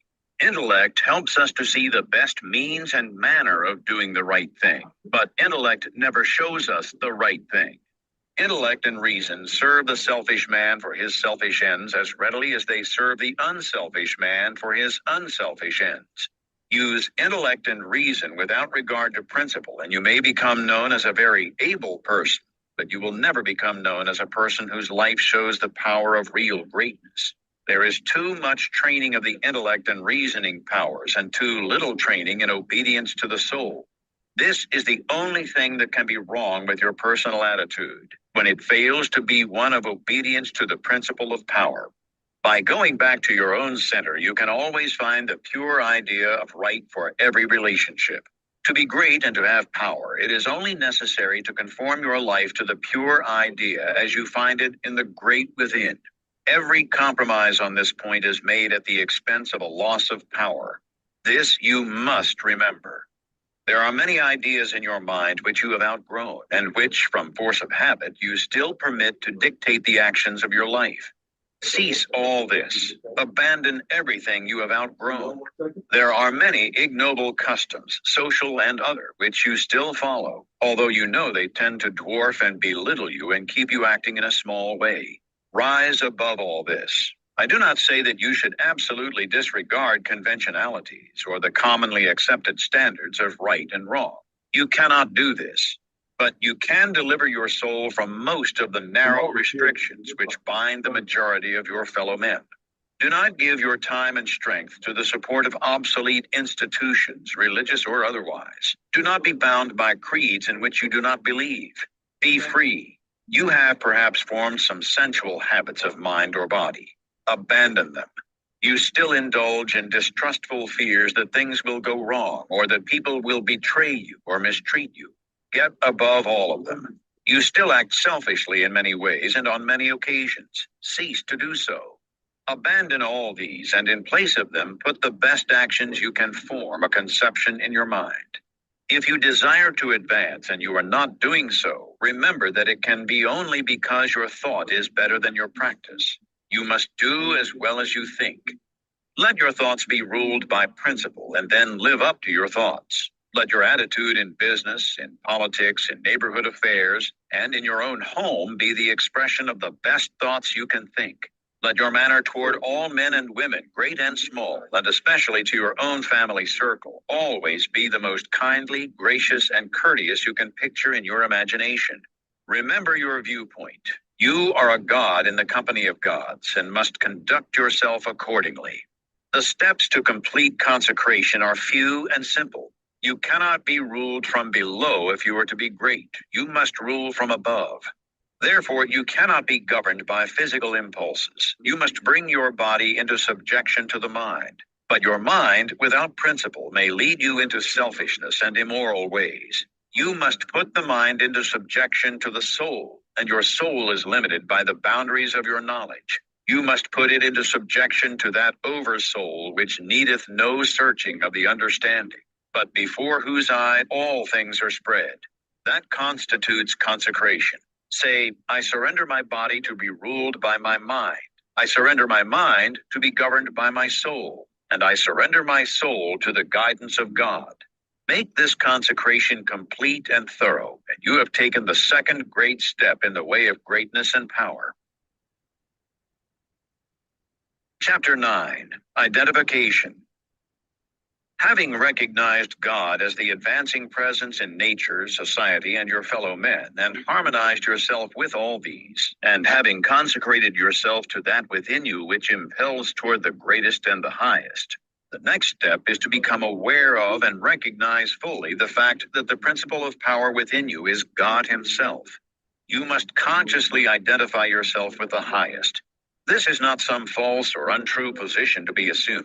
It is a fact to be recognized. You are already one with God. You want to become consciously aware of it. There is one substance, the source of all things, and this substance has within itself the power which creates all things. All power is inherent in it. This substance is conscious and thinks. It works with perfect understanding and intelligence. You know that this is so because you know that substance exists and that consciousness exists, and that it must be substance which is conscious. Man is conscious and thinks. Man is substance. He must be substance, else he is nothing and does not exist at all. If man is substance and thinks and is conscious, then he is conscious substance. It is not conceivable that there should be more than one conscious substance. So man is the original substance, the source of all life and power embodied in a physical form. Man cannot be something different from God. Intelligence is one and the same everywhere and must be everywhere an attribute of the same substance. There cannot be one kind of intelligence in God and another kind of intelligence in man. Intelligence can only be in intelligent substance, and intelligent substance is God. Man is of one stuff with God, and so all the talents, powers, and possibilities that are in God are in man. Not in a few exceptional men, but in every man. All power is given to man in heaven and on earth. Is it not written, ye are gods? The principle of power in man is man himself, and man himself is God. But while man is original substance and has within him all power and possibilities, his consciousness is limited. He does not know all there is to know, and so he is liable to error and mistake. To save himself from these, he must unite his mind to that outside him which does know all. He must become consciously one with God. There is a mind surrounding him on every side, closer than breathing, nearer than hands and feet. And in this mind is the memory of all that has ever happened, from the greatest convulsions of nature in prehistoric days to the fall of a sparrow in this present time, and all that is in existence now as well. Held in this mind is the great purpose which is behind all nature, and so it knows what is going to be. Man is surrounded by a mind which knows all there is to know, past, present, and to come. Everything that men have said or done or written is present there. Man is of one identical stuff with his mind. He proceeded from it, and he can so identify himself with it that he may know what it knows. My Father is greater than I, said Jesus. I come from him. I and my Father are one. He showeth the Son all things. The Spirit shall guide you into all truth. Your identification of yourself with the infinite must be accomplished by conscious recognition on your part. Recognizing it as a fact that there is only God and that all intelligence is in the one substance, you must affirm somewhat after this wise.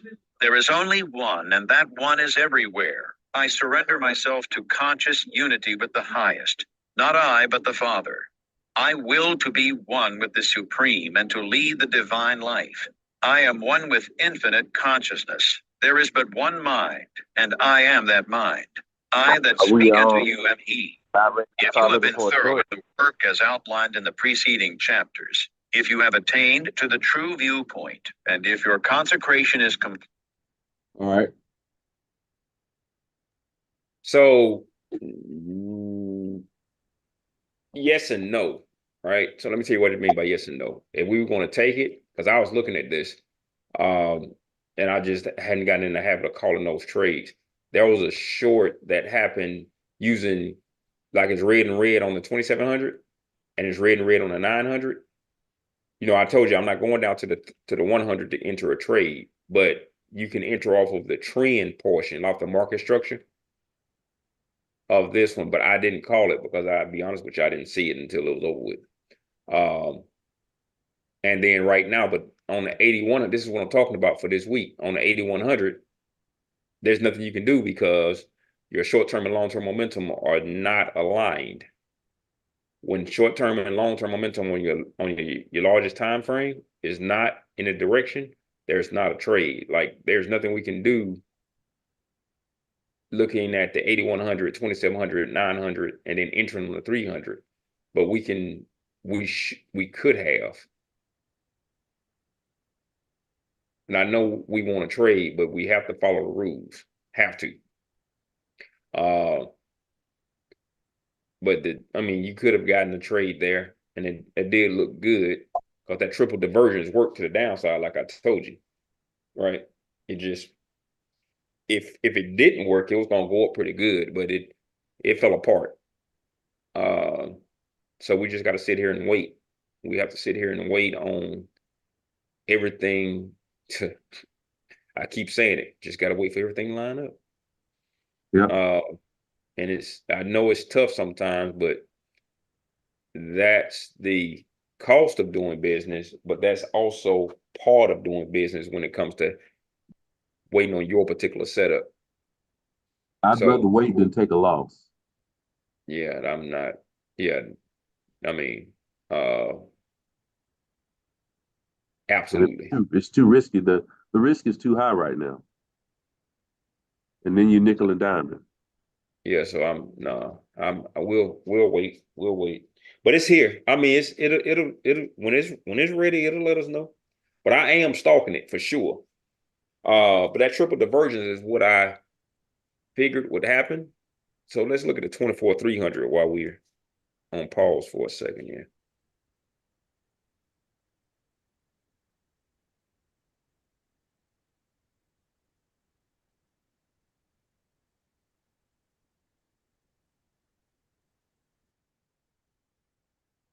Yeah, this 24,300 is basically giving you a market structure pullback here.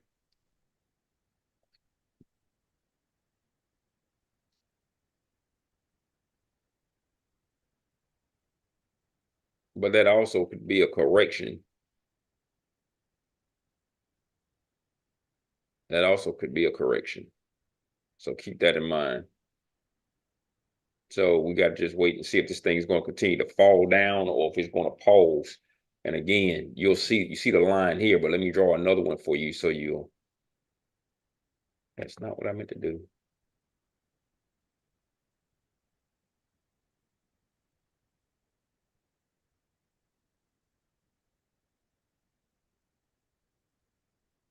No, you don't have another line. So it's nothing to do. It's just wait. Just got to wait and see if it pulls back or if it pauses right down here because it made a big move to the downside.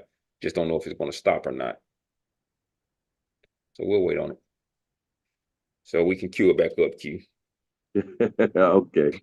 All right.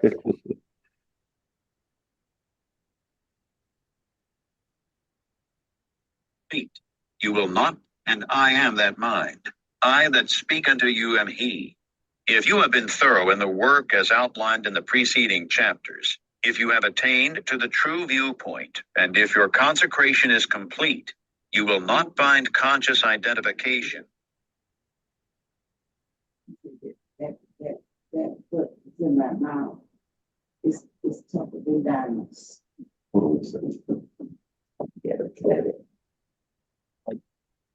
Attained, and once it is attained, the power you seek is yours, for you have made yourself one with all the power there is.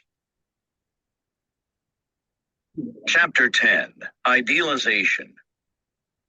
You are a thinking center in original substance, and the thoughts of original substance have creative power. Whatever is formed in its thought and held as a thought form must come into existence as a visible and so-called material form.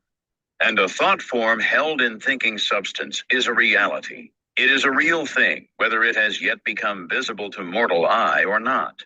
This is a fact that you should impress upon your understanding, that a thought held in thinking substance is a real thing, a form, and has actual existence, although it is not visible to you. You internally take the form in which you think of yourself, and you surround yourself with the invisible forms of those things with which you associate in your thoughts. If you desire a thing, picture it clearly and hold the picture steadily in mind until it becomes a definite thought form. And if your practices are not such as to separate you from God, the thing you want will come to you in material form. It must do so in obedience to the law by which the universe was created. Make no thought form of yourself in connection with disease or sickness, but form a conception of health.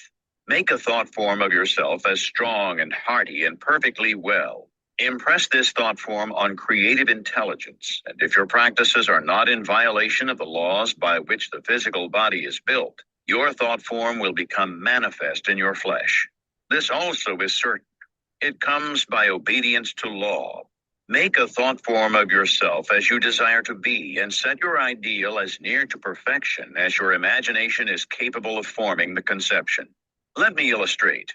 If a young law student wishes to become great, let him picture himself, while attending to the viewpoint, consecration, and identification as previously directed, as a great lawyer pleading his case with matchless eloquence and power before the judge and jury, as having an unlimited command of truth, of knowledge, and of wisdom.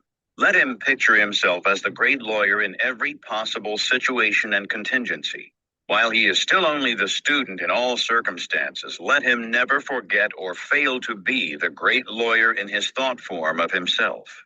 As the thought form grows more definite and habitual in his mind, the creative energies, both within and without, are set at work. He begins to manifest the form from within, and all the essentials without, which go into the picture, begin to be impelled toward him. He makes himself into the image God works with. Nothing can prevent him from becoming what he wishes to be. In the same general way, the musical student pictures himself as performing perfect harmonies and as delighting vast audiences. The actor forms the highest conception he is capable of in regard to his art and applies this conception to himself. The farmer and the mechanic do exactly the same thing. Fix upon your ideal of what you wish to make of yourself. Consider well and be sure that you make the right choice. That is, the one which will be the most satisfactory to you in a general way. Do not pay too much attention to the advice or suggestions of those around you. Do not believe that anyone can know better than yourself what is right for you. Listen to what others have to say, but always form your own conclusions. Do not let other people decide what you are to be. Be what you feel that you want to be.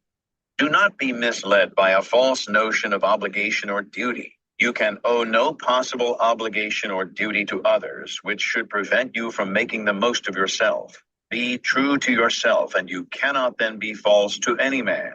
When you have fully decided what thing you want to be, form the highest conception of that thing that you are capable of imagining, and make that conception a thought form.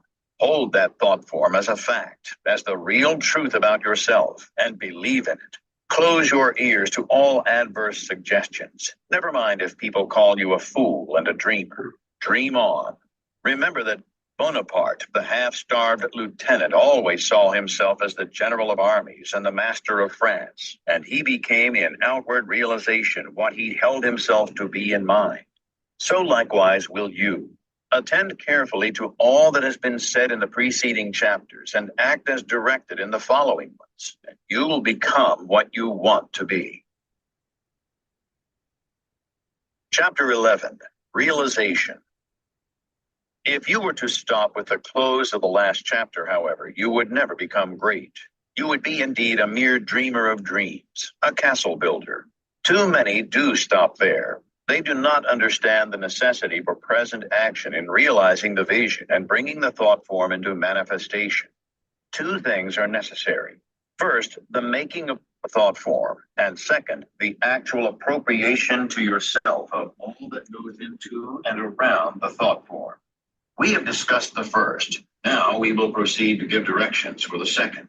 When you have made your thought form, you are already in your interior what you want to be. Next, you must become externally what you want to be. You are already great within, but you are not yet doing the great things without. You cannot begin on the instant to do the great things. You cannot be before the world the great actor or lawyer or musician or personality you know yourself to be. No one will entrust great things to you as yet, for you have not made yourself known. But you can always begin to do small things in a great way. Here lies the whole secret. You can begin to be great today in your own home, in your store or office, on the street, everywhere. You can begin to make yourself known as great. And you can do this by doing everything you do in a great way. You must put the whole power of your great soul into every act, however small and commonplace, and so reveal to your family, your friends, and neighbors what you really are. Do not brag or boast of yourself. Do not go about telling people what a great personage you are. Simply live in a great way. No one will believe you if you tell him you are a great man, but no one can doubt your greatness if you show it in your actions. In your domestic circle, be so just, so generous, so courteous and kindly that your family, your wife, husband, children, brothers, and sisters shall know that you are a great and noble soul. In all your relations with men, be great, just, generous, courteous, and kindly. The great are never otherwise. This for your attitude. Next, and most important, you must have absolute faith in your own perceptions of truth. Never act in haste or hurry. Be deliberate in everything. Wait until you feel that you know the true way.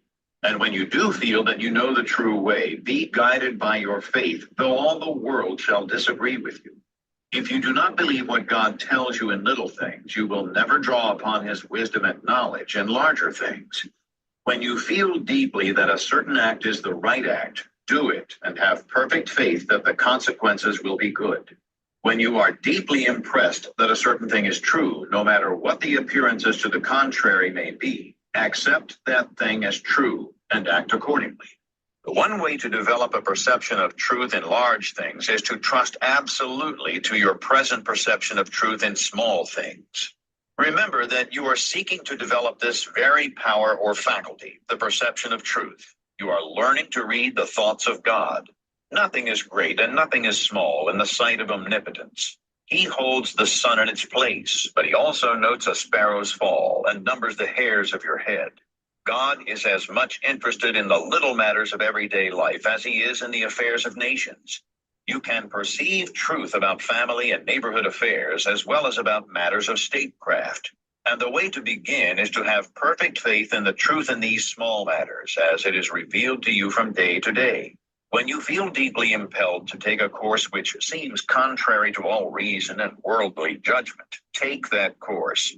Listen to the suggestions and advice of others, but always do what you feel deeply in the within to be the true thing to do. Rely with absolute faith at all times on your own perception of truth, but be sure that you listen to God, that you do not act in haste, fear, or anxiety. Rely upon your perception of truth in all the facts and circumstances of life. If you feel that a certain man will be in a certain place on a certain day, go there with perfect faith to meet him. He will be there, no matter how unlikely it may seem. If you feel sure that certain people are making certain combinations or doing certain things, act in the faith that they are doing those things. If you feel sure of the truth of any circumstance or happening, near or distant, past, present, or to come, trust in your perception. You may make occasional mistakes at first because of your imperfect understanding of the within, but you will soon be guided almost invariably right. Soon your family and friends will begin to defer more and more to your judgment and to be guided by it. Soon your neighbors and townsmen will be coming to you for counsel and advice. Soon you will be recognized as one who is great in small things. You will be called upon more and more to take charge of larger things. All that is necessary is to be guided absolutely in all things by your inner light, your perception of truth. Obey your soul, have perfect faith in yourself. Never think of yourself with doubt or distrust, or as one who makes mistakes. If I judge, my judgment is just, for I seek not honor from men, but from the Father only. Chapter 12, Hurry and Habit. No doubt you have many problems, domestic, social, physical, and financial, which seem to you to be pressing for instant solution. You have debts which must be paid, or other obligations which must be met. You are unhappily or inharmoniously placed and feel that something must be done at once. Do not get into a hurry and act from superficial impulses. You can trust God for the solution of all your personal riddles. There is no hurry. There is only God, and all is well with the world. There is an invincible power in you, and the same power is in the things you want. It is bringing them to you and bringing you to them. This is a thought that you must grasp and hold continuously, that the same intelligence which is in you is in the things you desire. They are impelled toward you as strongly and decidedly as your desire impels you toward them. The tendency, therefore, of a steadily held thought must be to bring the things you desire to you and to group them around you. So long as you hold your thought and your faith right, all must go well.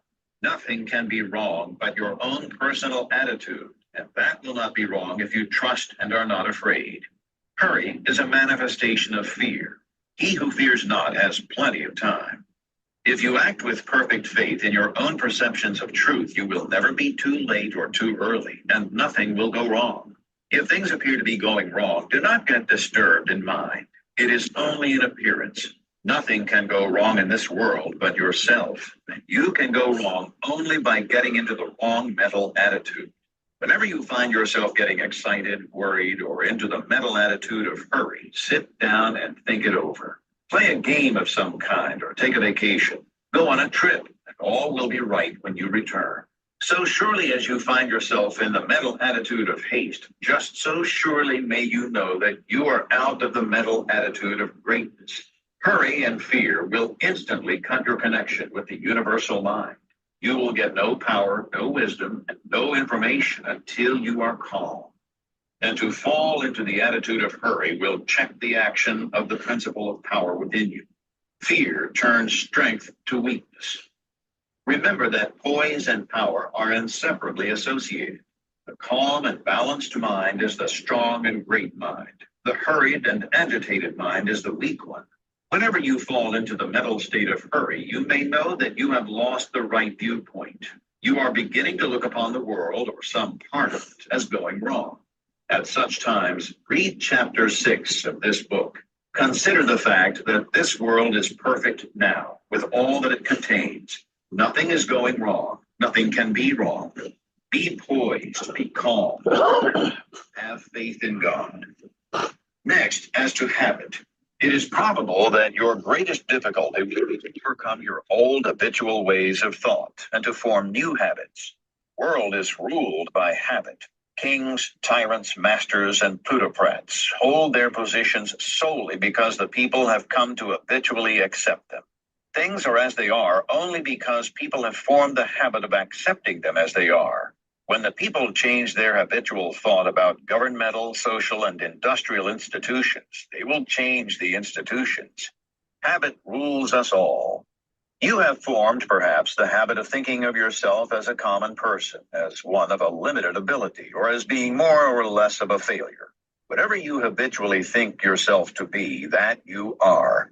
You must form now a greater and better habit. You must form a conception of yourself as a being of limitless power and habitually think that you are that being. It is the habitual, not the periodical thought that decides your destiny. It will avail you nothing to sit apart for a few moments several times a day to affirm that you are great if during all the balance of the day, while you are about your regular vocation, you think of yourself as not great. No amount of praying or affirmation will make you great if you still habitually regard yourself as being small. The use of prayer and affirmation is to change your habit of thought. Any act, mental or physical, often repeated, becomes a habit. The purpose of mental exercises is to repeat certain thoughts over and over until the thinking of those thoughts becomes constant and habitual.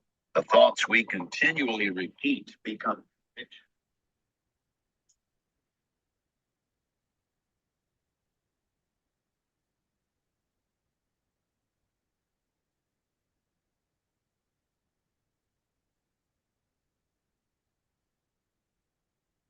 Habitual thought, and not environment or circumstance, has made you what you are, or thought form of himself. By this idea, he classifies and arranges all his facts and external relationships. You are classifying your facts either according to the idea that you are a great and strong personality, or according to the idea that you are limited, common, or weak. If the latter is the case, you must change your central idea. Get a new mental picture of yourself. Do not try to become great by repeating mere strings of words or superficial formulae, but repeat over and over the thought of your own power and ability until you classify external facts and decide your place everywhere by this idea. In another chapter will be found an illustrative mental exercise and further directions on this point. Chapter 13, Thought. Greatness is attained only by the thinking of great thoughts. No man can become great in outward personality until he is great internally. And no man can be great internally until he thinks. No amount of education, reading, or study can make you great without thought. But thought can make you great with very little study. There are altogether too many people who are trying to make something of themselves by reading books without thinking. All such will fail. You are not That got mental. past every line on that 2700.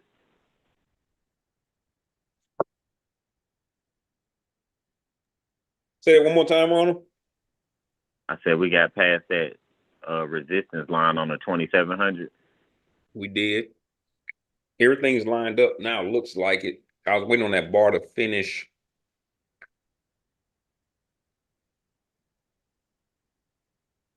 Here, so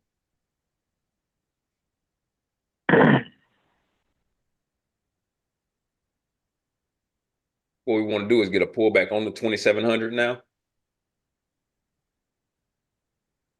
and to create an ABC pattern on that 900, because this was your first, again, just to show it to you.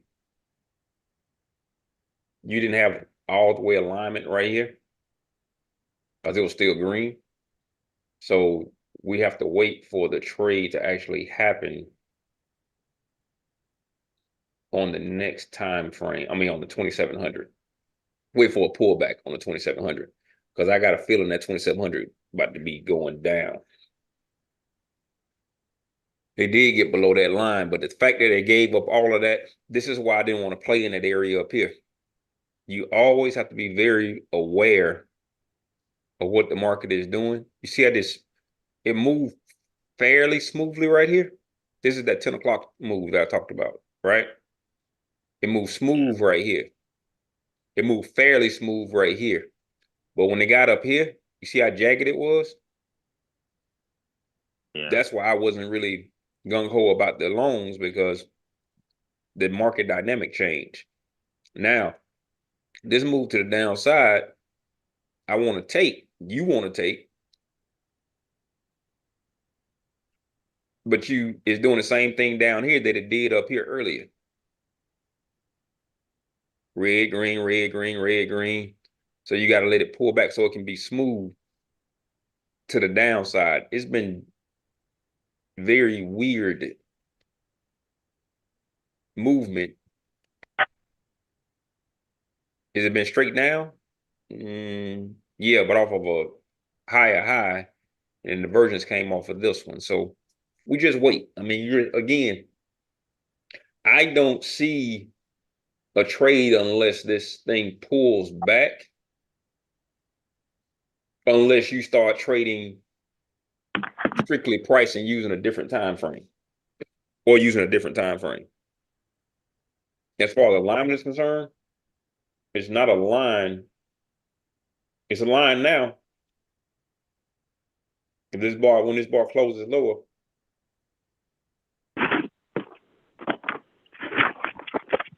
but it's been straight down on the 900 after being up over 130 points. So let me ask y'all a question. What do you see? What do you see? I'm telling you what I see. Tell me what you see. What you interpret, what you see the market doing in your eyes. Golly. Downtrend on all charts.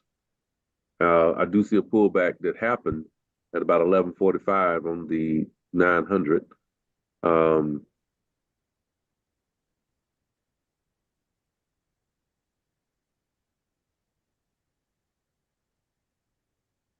But I do see an ABC pattern trying to form on the 900, trying. You see ABC pattern on the 900? No, it's trying to form. Okay. So let me show you. ABC pattern. You said the 900, maybe you talking about on this chart? I said it's trying to form one from the 900. But see, it's not, and that's why I want to help you understand, because to get an understanding, the ABC pattern would look like. So that pullback at 942.48, that pullback, and then it pulled back, and then it went. Wait a minute. Let's make sure we're on the same page. Are you talking about right this very second? You think it's forming an ABC pattern? No, so what I'm basing it on, I see that it was a downtrend, then we had a pullback at 1142.48. It pulled back, and then it went back to the downtrend. That's why I say it's trying to form. But okay, so tell me this. What did you say about the ABC pattern? I said I think it's one trying to form. Okay, and that's what I want to get to. It's not, and that's what I want to help you out with. Okay. Right? Because in order to be an ABC pattern, it's got to do this. I'm gonna draw it out for you. In order for it to be an ABC pattern, it has to do that. So would that first pullback be a part of that ABC pattern then? If you go back 3 bars?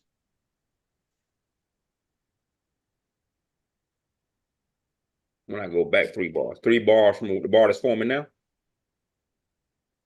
Right. When you go back and you see that pullback, you have the 2 green bars and the 3 red bars. Would those 2 green bars be the start of the ABC pattern? Oh, no, because it went lower. See, in order to start the ABC pattern, you need a lower high, a higher low, and then a higher high. I got you. You get what I'm saying? Yeah. So you need price to go up, make a lower high, come back down, make a higher low, then go back up and make a higher high. Okay. That's the ABC pattern. Now, this here is a market structure for sure at 1146, but it's not a. But here is the ABC. In order for it to be an ABC pattern, you want it to do come down after making a lower high, then make a higher low, because this right here would be the A, right there, that apex of the triangle at the top. Okay. The bottom triangle would be the B at the bottom, and then the C would be the straight line here at about 530, 16,530. So yeah, but I mean, good, because I want to make sure that when you're seeing it, you're seeing what you want to see, because it's easy to get turned around. That has happened to me before. So and we have to see if this thing, I think, is gonna, hey boy, it has not been clean at all. It's not been clean at all today. That one at 10:01, and since that one at 10:01, and I'm kind of upset about the smaller time frames, because I am not looking at call the trade on the smaller time frames, but that's what even been happening at the 300, and then the 24,300 is 24,300.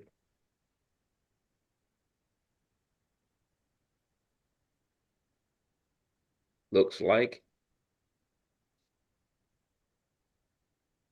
Yeah, it's tough. And that's why you haven't had any trades really for the week. I'm gonna show it to you. Yep, I'm gonna expand the chart out. You had this down move that happened on the second. So if you didn't participate in these down moves long term, right? Because you'd have been in them long term. Then over the last couple of days, or the last 2 days for sure, it's not trending. And even when it was trending up here, you see these jagged moves here, here, here, here, here. Some of them give you one bar pullbacks like this one. And then other ones give you, and this is another one bar pullback. And then other ones give you a market structure. So it's not been many ABC reversals on, let me hide all studies for a second. It's not been any ABC reversals coming down that I see on the 24,000. Now it has been some on the 8,100.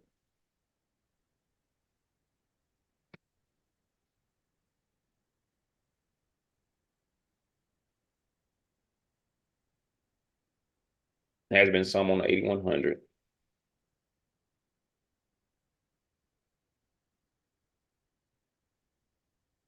But this is what you've been dealing with during the day. From here, and I can actually say 9:30. From 9:30 to 2 o'clock, this is what it looked like on Wednesday.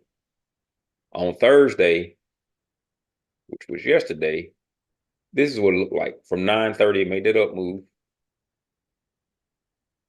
And then she went into consolidation to the downside. We made a trade to the downside and did okay on it. That was the first time we added.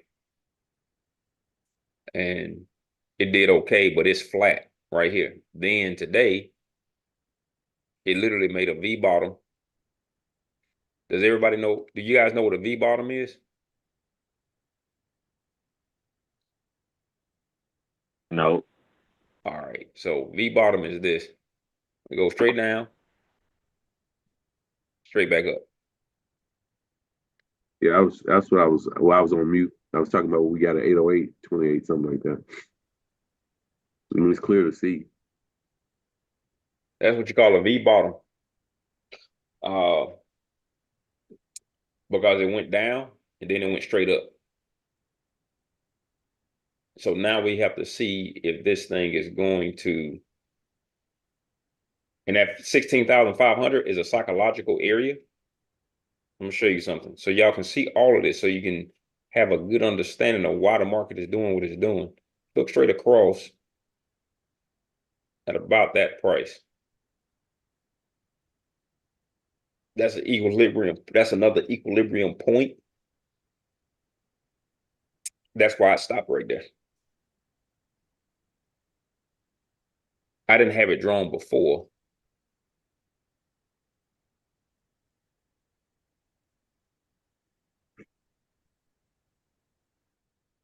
But if you just look straight across right there, and it also was a big congestion area about 12, 12, 12, 14 last year. So she's hitting that area, and we just got to wait on. I mean, I wish I could tell you something different, but I told y'all I made a declaration at the beginning of the year, and I said that I'm only taking the trades that are 100% set up. I'm not using my trading acumen to make trades. If it's a setup, we're gonna take it. If it's not, we won't. And if it's a setup, we're gonna take it no matter what. But if it's not a setup, we're not gonna force it. Not gonna force it. And then all we have to do is then mitigate the mistakes and errors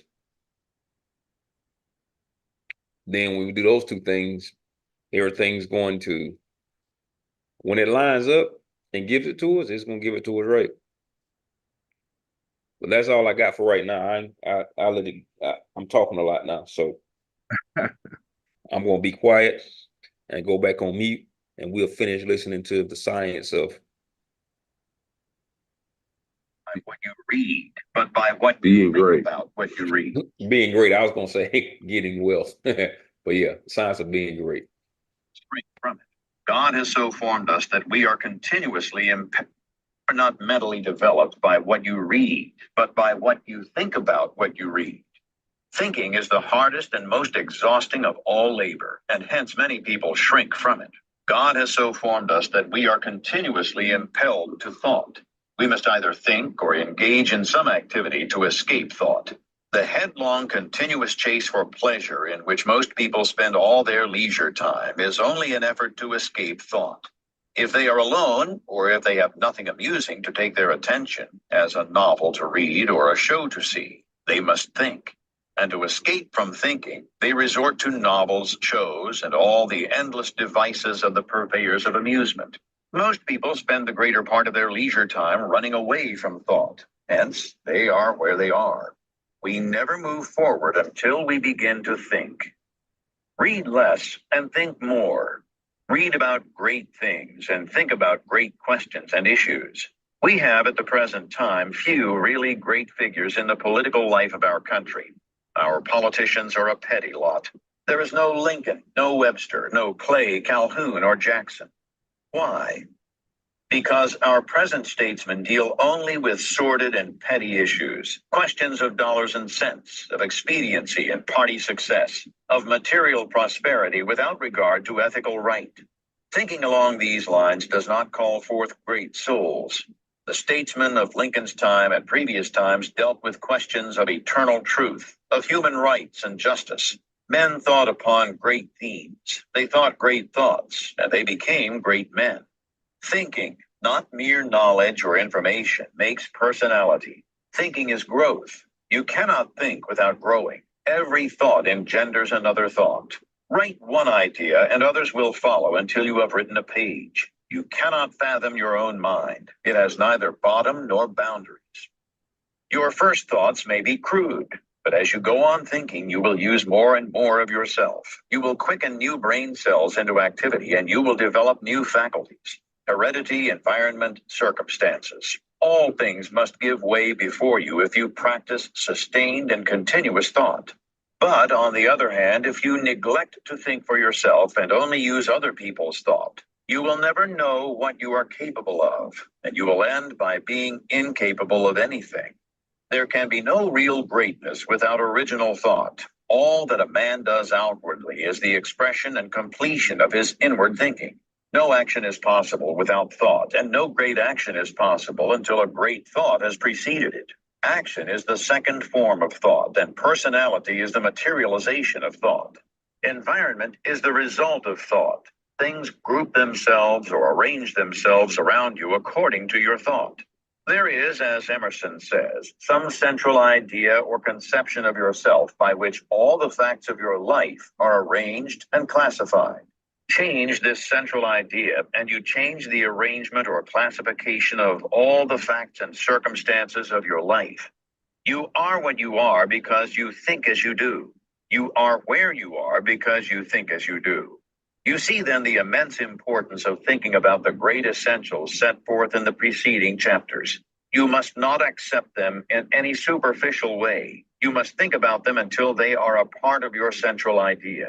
Go back to the matter of the point of view and consider in all its bearings the tremendous thought that you live in a perfect world among perfect people, and that nothing can possibly be wrong with you but your own personal attitude. Think about all this until you fully realize all that it means to you. Consider that this is God's world, and that it is the best of all possible worlds, that he has brought it thus far toward completion by the processes of organic, social, and industrial evolution, and that it is going on to greater completeness and harmony.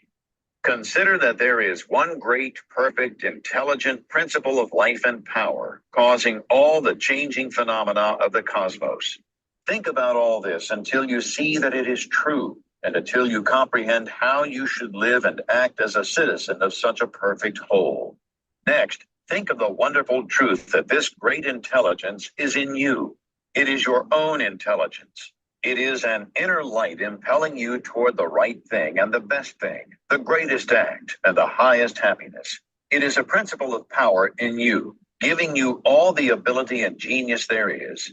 It will infallibly guide you to the best if you will submit to it and walk in the light. Consider what is meant by your consecration of yourself when you say, I will obey my soul. This is a sentence of tremendous meaning. It must revolutionize the attitude and behavior of the average person. Then think of your identification with this great supreme, that all its knowledge is yours and all its wisdom is yours for the asking. You are a god if you think like a god. If you think like a god, you cannot fail to act like a god. Divine thoughts will surely externalize themselves in a divine life. Thoughts of power will end in a life of power. Great thoughts will manifest in a great personality. Think well of all this, and then you are ready to act. Chapter 14, Action at Home. Do not merely think that you are going to become great. Think that you are great now. Do not think that you will begin to act in a great way at some future time. Begin now. Do not think that you will act in a great way when you reach a different environment. Act in a great way where you are now. Do not think that you will begin to act in a great way when you begin to deal with great things. Begin to deal in a great way with small things. Do not think that you will begin to be great when you get among more intelligent people or among people who understand. So let me tell y'all this. We do have a setup coming, and I'm gonna show it to you. It took a long time, boy. So now this bar needs to complete in 300 contracts, right? It's gonna be your first pullback. So this is everything that you want to see, right? Is everything you want to see. So in 200 contracts, now 187 contracts, now 184 contracts, this bar complete on the 2700 is going to be a down bar, which is now creating a trend on your smaller time frame. By creating that trend on your smaller time frame, so now all we're waiting for is a market structure pullback. All right, so I caught the tail end. So you said we're waiting on the pullback on what, the 900? Yeah, waiting on the market structure pullback on the 900. The long-term stow isn't red yet, but it should get ready and go red because this thing is falling apart. So on this bar, if it continues down like this, it's going to be red, I'm sure. Are you serious? Okay. Okay.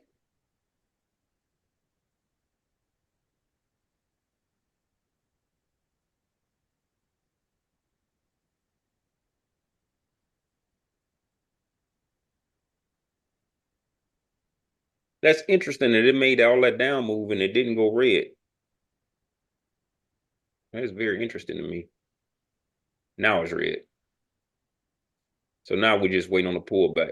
Market structure pullback, everybody. Then we're definitely gonna take the trade to the down. Come on now. Give us a trade. Come on. Don't come on now. It's coming. Sounds like a good market structure pullback. It's coming. Don't do that. Come on. Let's go. Let's go. Let's go. Give me something here. Give me something.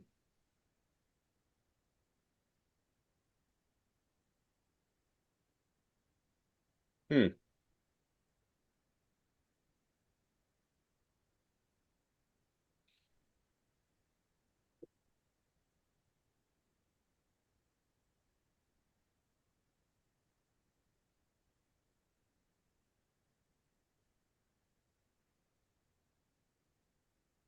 That was it, right? No, you didn't have a market structure. So you gotta, so you needed another bar. So you had a higher high and a higher low bar right there, but you needed another bar to break this high. Oh.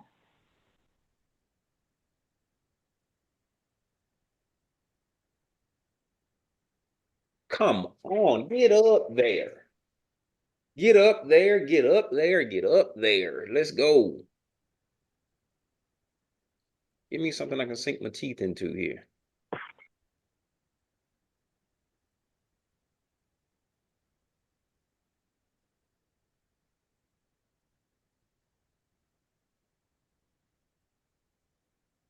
That thing just, it went straight down with a literal one bar pullback. One bar pullback out there pros now. Come on.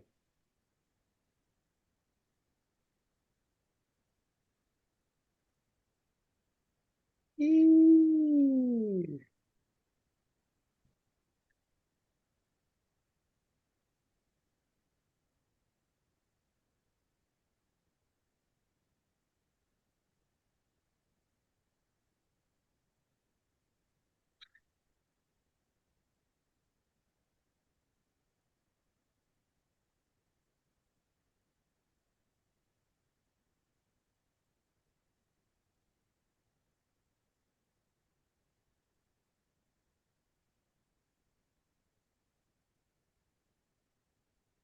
We won't hold this for much. Y'all ready? Yeah. If it comes back down and close below this line, you're gonna enter one contract. If it All right. doesn't, if it breaks that high, it's off. It has to close below the line that I have on the 300. Gotcha. Right.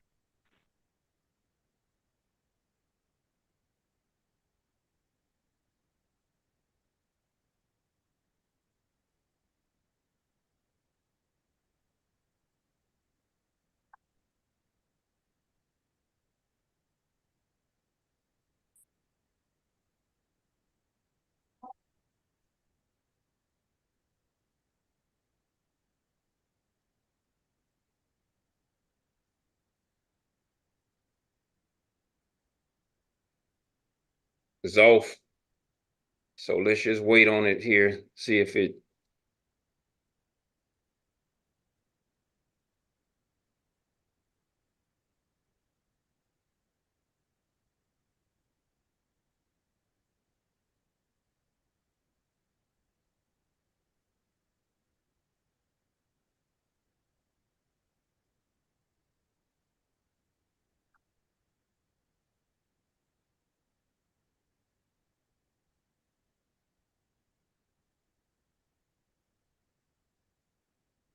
That sucks. It didn't give you a trade. It just went straight down, then it's going back up. So if it closes above that purple line on that 20 on that 900, it's off. If not, we still have an opportunity potentially. If it closes below the 72.75, No, no, no. Oh, if it closes, it closes right here below this line, we're gonna take it one contract each. all right, one contract at Yeah. 65.50. Me too.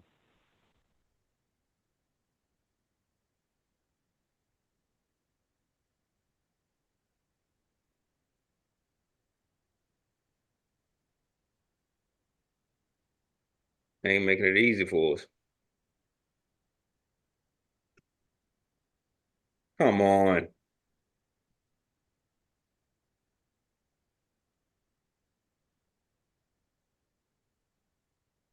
Jeez.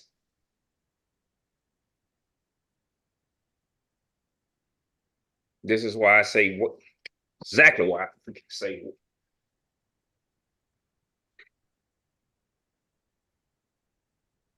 exactly why I say what I say. Come on. Guys, this doesn't look good. I'm just telling you, we out. we shouldn't be trading, right? This is exactly why I say that. Shouldn't be trying to force it. Shouldn't be trying to look for it if it's not there. It made too much of a move to the downside for us to be looking for a trade, but I did say that I was going to take the trade if it was there. This is why I need y'all to listen to me. Don't be anxious to trade. Don't be anxious to trade. That's an unnecessary loss. I'm actually upset with myself for even calling it, because not because it was a losing trade, because I knew better. Somebody that's new that don't know what they're doing, they might want to take that trade. They didn't do anything but trap the amateurs there, and you have potential divergence. And then she does this.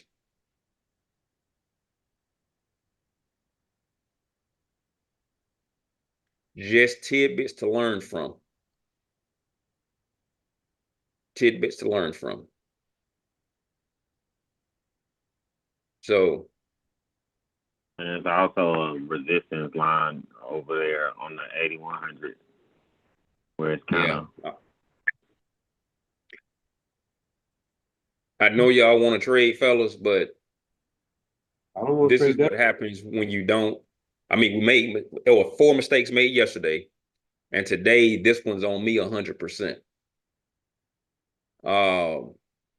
Because I shouldn't have called that trade. I had a really, really big gut feeling that trade wasn't going to work. Because it moved so much and you had divergence. It wasn't just good. It was the fact that I saw divergence potentially. And she ran so much down. Like she ran big to the downside. So yeah. And on Friday, we usually don't trade, and it's after 12 o'clock anyway. Well,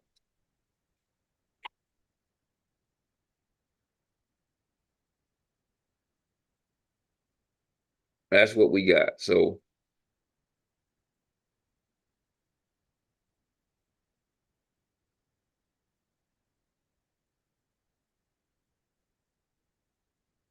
we have to wait on it and see now.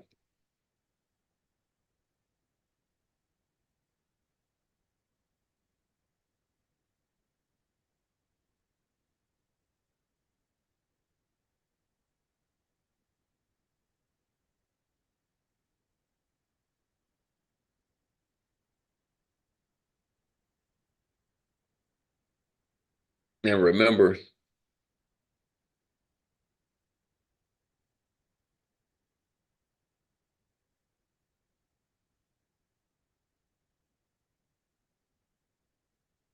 so yeah. So y'all got any questions, comments?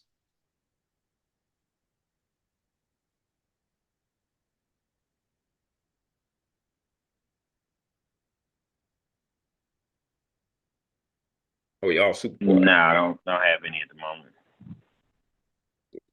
I was talking and was on mute. Sorry. I said, not really. I mean, I did see everything setting up. Um, but I don't really have any questions. It was just one of those things you can't really do, much about. Yeah, I mean, was it a trade setup? It absolutely was. Was it a black and white trade setup? It absolutely was. But this is where, and ladies and gentlemen, let me teach you something here, right? And this is why we're trading the micro and one contract, right? We're not taking huge risk right here, because it's just not been proven that the market's moving the way it needs to be, and we also got to alleviate mistakes before we move forward. So let me say this to you, and I hope you understand where I'm coming from, right? Just because it's a setup doesn't mean it's a trade. I'll say it again. Just because it's your setup does not necessarily mean that it's a trade. What does that mean, Will? This is what that means. What does that mean, Prophet Stalker? This is what that means. The underlying current of the market has to go with your trade. If you're not trading with the underlying current, I don't care what your setup is, it's not a trade. If the underlying current says something different, don't take your setup, because at that point it's no longer a trade. Well, how do I know what the underlying current is? That was where screen time comes in. Because I can't emphasize to you enough, you can't just wake up on a Monday, get up and come into a trading session and you're not doing homework on the side. I wrote an end of the year manifesto to a group of people. And I said what it looks like to be a millionaire trader. And when the biggest thing is studying, screen time, your mental part right, all of that stuff. All of that matters, right? You have to do that, because when teaching and showing others this process, this is not a roll out of your bed and I can just do it kind of thing. This takes a lot of practice, takes a lot of screen time. And you can have AI bots, don't have anything against them. You can have algorithms, don't have anything against them, but you need to know what you're doing. You need to know what you're doing and not follow anything blindly into the night, because that is where your problems will start to show themselves. You have to study to show yourself approved. Can you get to $1 million trading? Absolutely. But it takes very, very, very, very aligned focus, meaning that you have to have a focus that's so locked in that in your spare time, you're looking at charts. In your spare time, you're replaying the charts. In your spare time, you're going over all of your winners. Then you're going over your winners again. Because if it doesn't work, you don't need to go over it. You know why you don't need to go over it? Because it didn't work. You need to go over and see why you won and try to repeat that behavior if you have a system in place to trade. If you broke rules and you won, scratch that trade. It's just like a loser. I'll repeat that again. If you have a trade that you won on and you didn't follow your rules to win on that trade, scratch it. Consider it a loser. Because you have to follow a set of rules at the very least. Black and white, you can make your trading black and white, but you have to, with undying certainty, have a reason why you're doing what you're doing and have a reason not to do what you're doing. And you have to know what that is. The only thing that can curve your learning is screen time. I'm going to say that till I'm blue in the face. The only thing that can curve your learning is screen time. If you're not looking at charts, if you're not screenshotting charts, if you're not going over your winning trades, if you're not journaling what's happening, you have to journal and say, hey, this is what happened in this trade today. And you have to say that, because what happens is you get into a rhythm in your mind about what winning trades look like. You can't get into a rhythm in your mind about what winning trades look like if we trade from 9 to 2, 9 to 3, 9 to 4, whatever it is, and then you do everything under the sun except trade or except study. I wish I could tell you that there was a shortcut. I've taught thousands of people how to trade. Only hundreds of them have been successful. And when I say hundreds, I don't mean 2, 3, 400. I mean like right at about 113, if I'm not mistaken. There are very few people that can do this, not because they can't do it, because when I tell you what it takes to do it, most people won't do it.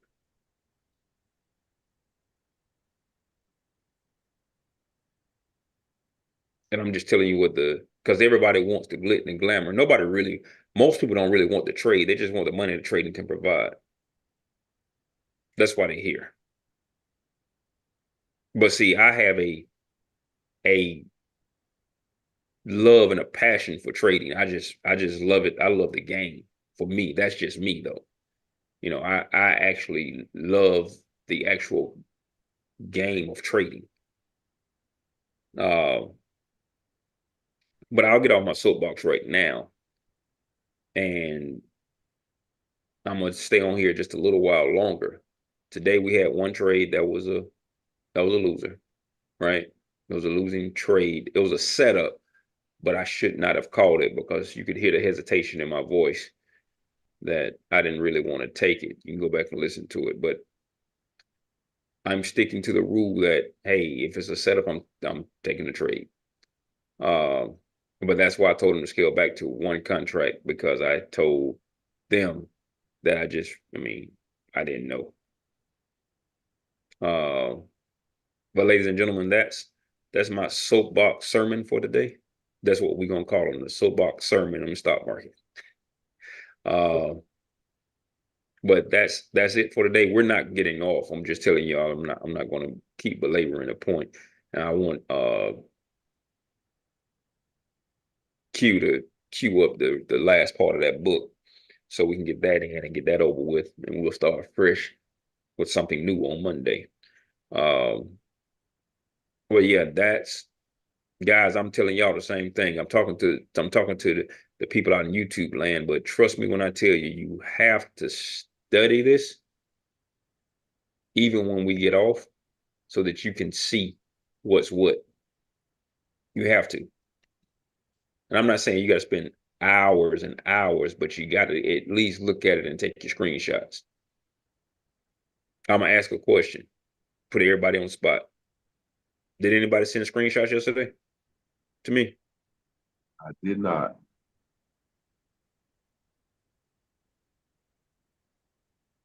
And it's No, okay. sir, I didn't do the It, screenshot yesterday. No. it's okay. But I'm trying to tell you, those screenshots are going to curve your learning tremendously. It's going to allow you to, oh my goodness, are you sick? Oh, that's sick to my stomach. But okay, I'll take that. Uh, but yeah, you have to do the screenshots, even if you don't send them to me because you're for whatever reason. Make sure you're doing 2 or 3 screenshots a day. It'll take you 5-10 minutes to do that, Okay. even if you think you're wrong, right? And send me a plethora of questions. Hey, I think this is a trade right here. Put the arrow on. Because I'm trying to get everybody to be able to see it correctly so that you can do this on your own. Because this is a secret that I'll tell every single person on this call and in YouTube land. You trade immensely better by yourself than you do in a group. Why? Does anybody have any reason why you think you would trade immensely better than you do in a group? Does anybody know that? Have Eyes any idea? on it. You're the focus. Your here's the simple scientific term. There is much less to think about.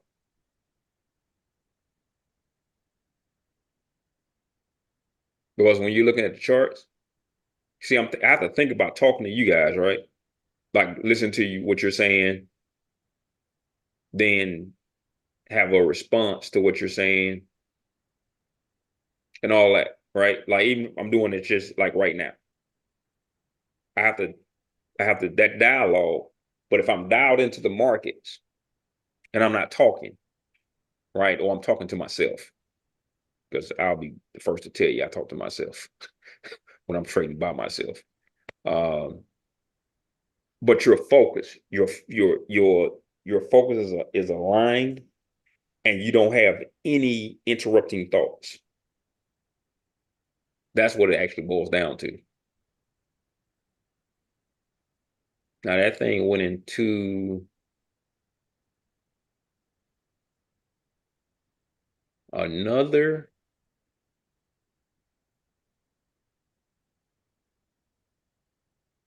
And this is the part that's sickening. I avoided the trap all day today.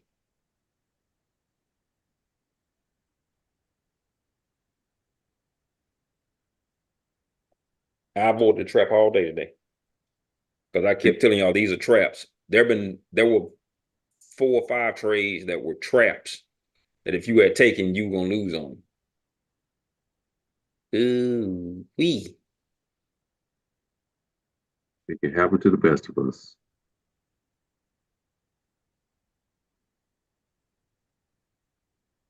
We'll bounce back. Oh no, I mean, the small was extremely small, so I ain't tripping about that at all. Uh, I just get upset with myself when I do something that I know better than to do because I'm not a peanut gallery listen to her. I have my own thoughts, and I'm very, very staunch in my thoughts. So it frustrates me when I don't do what I know I'm supposed to do sometimes. And I'm human, so it's going to happen every now and again. But when it does happen, doesn't mean have to be happy about it. And I mean, that's it. That's just the bottom line. There shouldn't have been any trading going on today unless you were willing to take that risk. There was only one legit trade that happened today, and that happened during news. There has not been another legit trade that you should have taken. I'm not saying it wasn't a setup. I'm saying that wasn't a trade that was aligned with the breadth of the market. And this trade right here, this is the part that's frustrating. You're in that trade.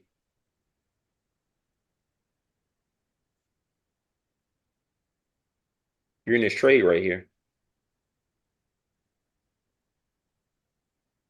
And you get in it wrong. Now you can't take the trade that's going to the downside. That's actually would have worked. Why? I'll show you. The entry came on a 900.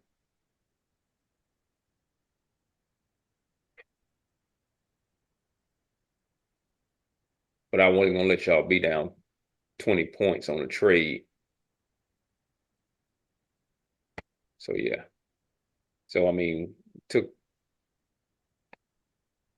we took it the way we were supposed to. So, there you go. So, my diatribe is definitely over now.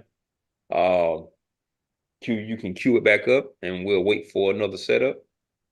I won't get off here until maybe about 2 o'clock today. Great way with the people around you. If you are not in an environment where there is scope for your best powers and talents, you can move in due time. But meanwhile, you can be great where you are. Lincoln was as great when he was a backwoods lawyer as when he was president. As a backwoods lawyer, he did common things in a great way, and that made him president. Had he waited until he reached Washington to begin to be great, he would have remained unknown. You are not made great by the location in which you happen to be, nor by the things with which you may surround yourself. You are not made great by what you receive from others, and you can never manifest greatness so long as you depend on others. You will manifest greatness only when you begin to stand alone. Dismiss all thought of reliance on externals, whether things, books, or people.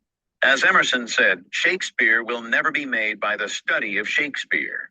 Shakespeare will be made by the thinking of Shakespearean thoughts. Never mind how the people around you, including those of your own household, may treat you. That has nothing at all to do with your being great. That is, it cannot hinder you from being great. People may neglect you and be unthankful and unkind in their attitude toward you. Does that prevent you from being great in your manner and attitude toward them? Your Father, said Jesus, is kind to the unthankful and the evil. Would God be great if he should go away and sulk because people were unthankful and did not appreciate him? Treat the unthankful and the evil in a great and perfectly kind way, just as God does. Do not talk about your greatness. You are really, in essential nature, no greater than those around you. You may have entered upon a way of living and thinking which they have not yet found, but they are perfect on their own plane of thought and action. You are entitled to no special honor or consideration for your greatness. You are a god, but you are among gods. You will fall into the boastful attitude if you see other people's shortcomings and failures and compare them with your own virtues and successes. And if you fall into the boastful attitude of mind, you will cease to be great and become small. Think of yourself as a perfect being among perfect beings, and meet every person as an equal, not as either a superior or an inferior. Give yourself no airs. Great people never do. Ask no honors and seek for no recognition. Honors and recognition will come fast enough if you are entitled to them. Begin at home. It is a great person who can always be poised, assured, calm, and perfectly kind and considerate at home. If your manner and attitude in your own family are always the best you can think, you will soon become the one on whom all the others will rely. You will be a tower of strength and a support in time of trouble. You will be loved and appreciated.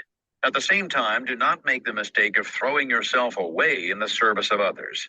The great person respects himself. He serves and helps, but he is never slavishly servile.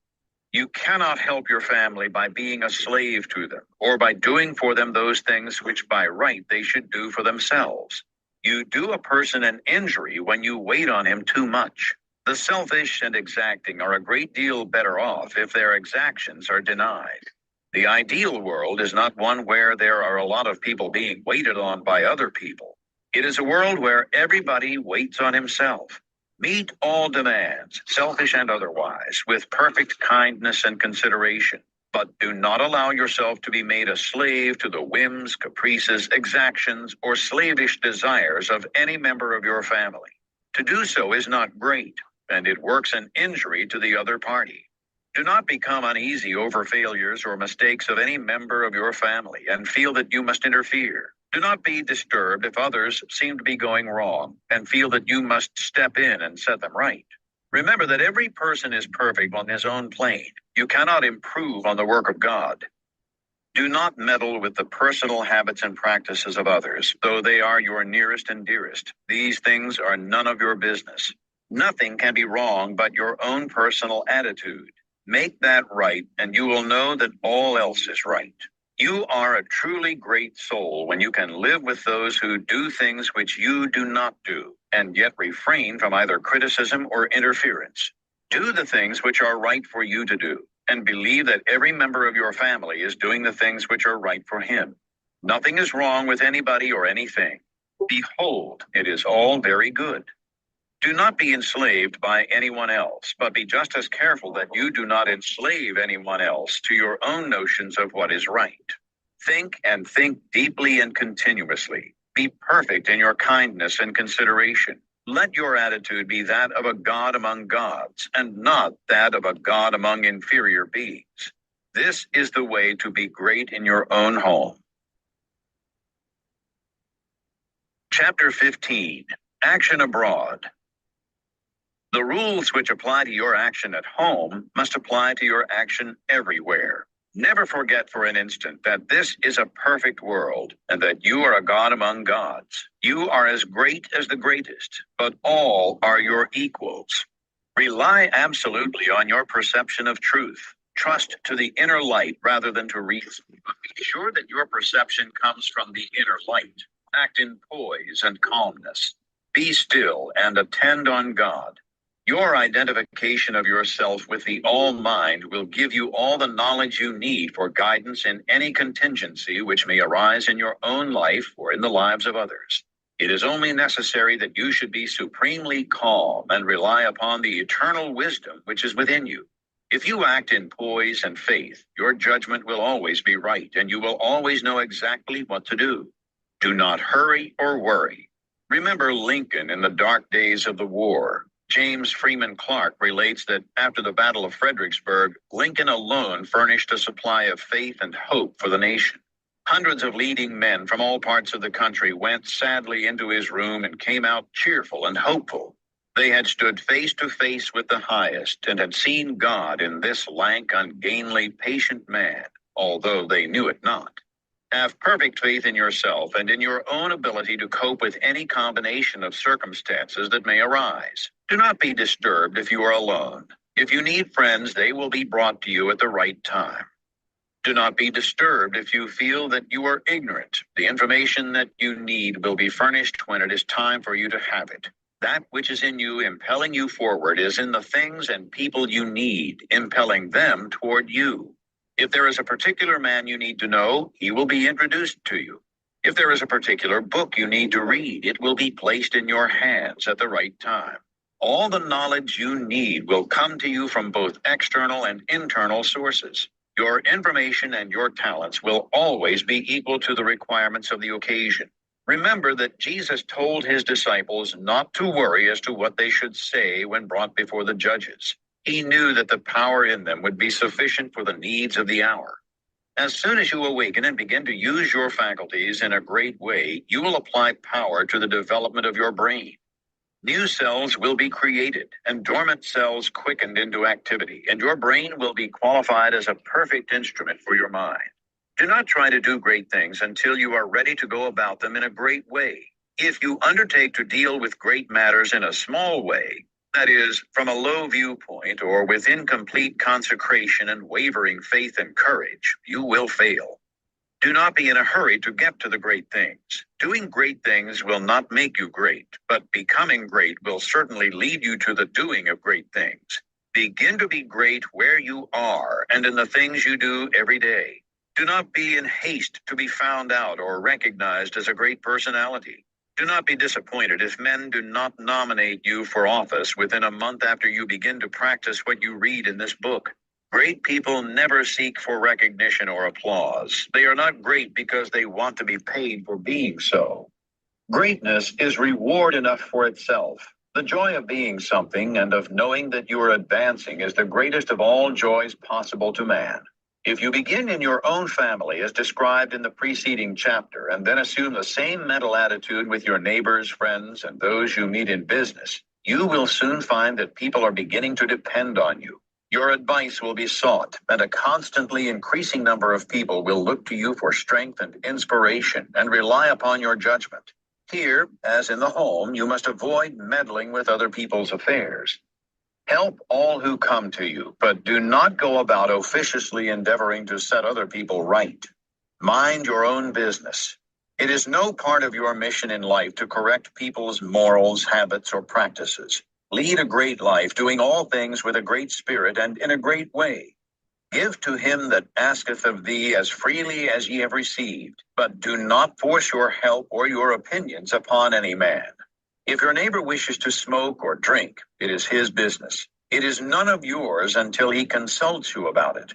If you lead a great life and do no preaching, you will save 1,000 times as many souls as one who leads a small life and preaches continuously. If you hold the right viewpoint of the world, others will find it out and be impressed by it through your daily conversation and practice. Do not try to convert others to your point of view, except by holding it and living accordingly. If your consecration is perfect, you do not need to tell anyone. It will speedily become apparent to all that you are guided by a higher principle than the average man or woman. If your identification with God is complete, you do not need to explain the fact to others. It will become self-evident. To become known as a great personality, you have nothing to do but to live. Do not imagine that you must go charging about the world like Don Quixote, tilting at windmills and overturning things in general in order to demonstrate that you are somebody. Do not go hunting for big things to do. Live a great life where you are and in the daily work you have to do, and greater works will surely find you out. Big things will come to you, asking to be done. Be so impressed with the value of a man that you treat even a beggar or the tramp with the most distinguished consideration. All is God. Every man and woman is perfect. Let your manner be that of a god addressing other gods. Do not save all your consideration for the poor. The millionaire is as good as the tramp. This is a perfectly good world, and there is not a person or thing in it but is exactly right. Be sure that you keep this in mind in dealing with things and men. Form your mental vision of yourself with care. Make the thought form of yourself as you wish to be, and hold this with the faith that it is being realized, and with the purpose to realize it completely. Do every common act as a God should do it. Speak every word as a God should speak it. Meet men and women of both low and high estate as a God meets other divine beings. Begin thus and continue thus, and your unfoldment in ability and power will be great and rapid. Chapter 16, some further explanations. We go back here to the matter of the point of view, for besides being vitally important, it is the one which is likely to give the student the most trouble. We have been trained, partly by mistaken religious teachers, to look upon the world as being like a wrecked ship, storm-driven upon a rocky coast. Utter destruction is inevitable at the end, and the most that can be done is to rescue perhaps a few of the crew. This view teaches us to consider the world as essentially bad and growing worse, and to believe that existing discords and inharmonies must continue and intensify until the end. It robs us of hope for society, government, and humanity, and gives us a decreasing outlook and contracting mind. This is all wrong. The world is not wrecked. It is like a magnificent steamer with the engines in place and the machinery in perfect order. The bunkers are full of coal, and the ship is amply provisioned for the cruise. There is no lack of any good thing. Every provision omniscience could devise has been made for the safety, comfort, and happiness of the crew. The steamer is out on the high seas, tacking hither and thither, because no one has yet learned the right course to steer. We are learning to steer, and in due time will come grandly into the harbor of perfect harmony. The world is good and growing better. Existing discords and inharmonies are but the rollings of the ship incidental to our own imperfect steering. They will all be removed in due time. This view gives us an increasing outlook and an expanding mind. It enables us to think largely of society and of ourselves, and to do things in a great way. Furthermore, we see that nothing can be wrong with such a world or with any part of it, including our own affairs. If it is all moving on toward completion, then it is not going wrong. And as our own personal affairs are a part of the whole, they are not going wrong. You and all that you are concerned with are moving on toward completeness. Nothing can check this forward movement but yourself, and you can only check it by assuming a mental attitude which is at cross purposes with the mind of God. You have nothing to keep right but yourself. If you keep yourself right, nothing can possibly go wrong with you, and you can have nothing to fear. No business or other disaster can come upon you if your personal attitude is right, for you are a part of that which is increasing and advancing, and you must increase and advance with it. Moreover, your thought form will be mostly shaped according to your viewpoint of the cosmos. If you see the world as a lost and ruined thing, you will see yourself as a part of it, and as partaking of its sins and weaknesses. If your outlook for the world as a whole is hopeless, your outlook for yourself cannot be hopeful. If you see the world as declining toward its end, you cannot see yourself as advancing. Unless you think well of all the works of God, you cannot really think well of yourself. And unless you think well of yourself, you can never become great. I repeat that your place in life, including your material environment, is determined by the thought form you habitually hold of yourself. When you make a thought form of yourself, you can hardly fail to form in your mind a corresponding environment. If you think of yourself as an incapable, inefficient person, you will think of yourself with poor or cheap surroundings. Unless you think well of yourself, you will be sure to picture yourself in a more or less poverty-stricken environment. These thoughts habitually held become invisible forms in the surrounding mind stuff and are with you continually. In due time, by the regular action of the eternal creative energy, the invisible thought forms are produced in material stuff, and you are surrounded by your own thoughts made into material things. See nature as a great, living, and advancing presence, and see human society in exactly the same way. It is all one, coming from one source, and it is all good. You yourself are made of the same stuff as God. All the constituents of God are parts of yourself. Every power that God has is a constituent of man. You can move forward as you see God doing. You have within yourself the source of every power. Chapter 17. More about thought. I give place here to some further consideration of thought. You will never become great until your own thoughts make you great. Therefore, it is of the first importance that you should think. You will never do great things in the external world until you think great things in the internal world. And you will never think great things until you think about truth, about the verities. To think great things, you must be absolutely sincere. And to be sincere, you must know that your intentions are right. Insincere or false thinking is never great, however logical and brilliant it may be. The first and most important step is to seek the truth about human relations, to know what you ought to be to other men and what they ought to be to you. This brings you back to the search for a right viewpoint. You should study organic and social evolution. Read Darwin and Walter Thomas Mills, and when you read, think. Think the whole matter over until you see the world of things and men in the right way. Think about what God is doing until you can see what he is doing. Your next step is to think yourself into the right personal attitude. Your viewpoint tells you what the right attitude is, and obedience to the soul puts you in. It is only by making a complete consecration of yourself to the highest that is within you that you can attain to sincere thinking. So long as you know you are selfish in your aims, or dishonest or crooked in any way in your intentions or practices, your thinking will be false. The thoughts will have no power. Think about the way you are doing things, about all your intentions, purposes, and practices until you know that they are right. The fact of his own complete unity with God is one that no person can grasp without deep and sustained thinking. Anyone can accept the proposition in a superficial way, but to feel and realize a vital comprehension of it is another matter. It is easy to think of going outside of yourself to meet God, but it is not so easy to think of going inside yourself to meet God.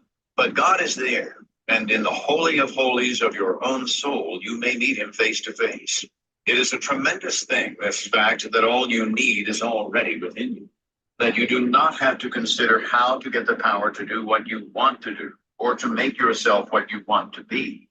You have only to consider how to use the power you have in the right way. And there is nothing to do but to begin. Use your perception of truth. You can see some truth today. Live fully up to that, and you will see more truth tomorrow. To rid yourself of the old false ideas, you will have to think a great deal about the value of men, the greatness and worth of a human soul. You must cease from looking at human mistakes and look at successes. Cease from seeing faults and see virtues. You can no longer look upon men and women as lost and ruined beings who are descending into hell. You must come to regard them as shining souls who are ascending toward heaven. It will require some exercise of willpower to do this, but this is the legitimate use of the will, to decide what you will think about and how you will think. The function of the will is to direct thought. Think about the good side of men, the lovely, attractive part, and exert your will in refusing to think of anything else in connection with them. I know of no one who has attained to so much on this one point as Eugene V. Debs, twice the socialist candidate for president of the United States. Mr. Debs reverences humanity. No appeal for help is ever made to him in vain. No one receives from him an unkind or censorious word. You cannot come into his presence without being made sensible of his deep and kindly personal interest in you. No one, whether millionaire, grimy working man, or toil-worn woman, meets him without receiving the radiant warmth of a brotherly affection that is sincere and true. No ragged child speaks to him on the street without receiving instant and tender recognition. Debs loves men. This has made him the leading figure in a great movement, the beloved hero of a million hearts, and will give him a deathless name. It is a great thing to love men so, and it is only achieved by thought. Nothing can make you great but thought. We may divide thinkers into those who think for themselves and those who think through others. The latter are the rule, and the former the exception. The first are original thinkers in a double sense, and egotists in the noblest meaning of the word. Schopenhauer. The key to every man is his thought. Sturdy and defiant though he look, he has a helm which he obeys, which is the idea after which all his facts are classified. He can only be reformed by showing him a new idea which commands his own. Emerson. All truly wise thoughts have been thought already thousands of times, but to make them really ours, we must think them over again honestly till they take root in our personal expression. Goethe. All that a man is outwardly is but the expression and completion of his inward thought. To work effectively, he must think clearly. To act nobly, he must think nobly. Charming. Great men are they who see that spirituality is stronger than any material force, that thoughts rule the world. Emerson. Some people study all their lives, and at their death they have learned everything except to think. Domergue. It is the habitual thought that frames itself into our life. It affects us even more than our intimate social relations do. Our confidential friends have not so much to do in shaping our lives as the thoughts have which we harbor. J.W. Teal. When God lets loose a great thinker on this planet, then all things are at risk. There is not a piece of science but its flank may be turned tomorrow, nor any literary reputation or the so-called eternal names of fame that may not be refused and condemned. Emerson. Think, think, think. Chapter 18. Jesus' idea of greatness. In the 23rd chapter of Matthew, Jesus makes a very plain distinction between true and false greatness, and also points out the one great danger to all who wish to become great, the most insidious of temptations, which all must avoid and fight unceasingly, who desire to really climb in the world. Speaking to the multitude and to his disciples, he bids them beware of adopting the principle of the Pharisees. He points out that while the Pharisees are just and righteous men, honorable judges, true lawgivers, and upright in their dealings with men, they love the uppermost seats at feasts and greetings in the marketplace, and to be called master, master. And in comparison with this principle, he says, "He that will be great among you, let him serve." The average person's idea of a great man, rather than of one who serves, is of one who succeeds in getting himself served. He gets himself in a position to command men, to exercise power over them, making them obey his will. The exercise of dominion over other people, to most persons, is a great thing. Nothing seems to be sweeter to the selfish soul than this. You will always find every selfish and undeveloped person trying to domineer over others, to exercise control over other men. Savage men were no sooner placed upon the earth, they began to enslave one another. For ages, the struggle in war, diplomacy, politics, and government has been aimed at the securing of control over other men. Kings and princes have drenched the soil of the earth in blood and tears in the effort to extend their dominions and their power, to rule more people. The struggle of the business world today is the same as that on the battlefields of Europe a century ago, so far as the ruling principle is concerned. Robert G. Ingersoll could not understand why men like Rockefeller and Carnegie seek for more money and make themselves slaves to the business struggle when they already have more than they can possibly use. He thought it a kind of madness and illustrated it as follows. Suppose a man had 50,000 pairs of pants, 75,000 vests, 100,000 coats, and 150,000 neckties. What would you think of him if he arose in the morning before light and worked until after it was dark every day, rain or shine, in all kinds of weather, merely to get another necktie? But it is not a good simile. The possession of neckties gives a man no power over other men, while the possession of dollars does. Rockefeller, Carnegie, and their kind are not after dollars, but power. It is the principle of the Pharisee. It is the struggle for the high place. It develops able men, cunning men, resourceful men, but not great men. I want you to contrast these two ideas of greatness sharply in your minds. He that will be great among you, let him serve. Let me stand before the average American audience and ask the name of the greatest American, and the majority will think of Abraham Lincoln. And is this not because in Lincoln, above all the other men who have served us in public life, we recognize the spirit of service? Not servility, but service. Lincoln was a great man because he knew how to be a great servant. Napoleon, able, cold, selfish, seeking the high places, was a brilliant man. Lincoln was great. Napoleon was not. The very moment you begin to advance and are recognized as one who is doing things in a great way, you will find yourself in danger. Temptation to patronize, advise, or take upon yourself the direction of other people's affairs is sometimes almost irresistible. Avoid, however, the opposite danger of falling into servility or of completely throwing yourself away in the service of others. To do this has been the ideal of a great many people. The completely self-sacrificing life has been thought to be the Christ-like life because, as I think, of a complete misconception of the character and teachings of Jesus. I have explained this misconception in a little book which I hope you may all sometime read, A New Christ. Thousands of people imitating Jesus, as they suppose, have belittled themselves and given up all else to go about doing good, practicing an altruism that is really as morbid and as far from great as the rankest selfishness.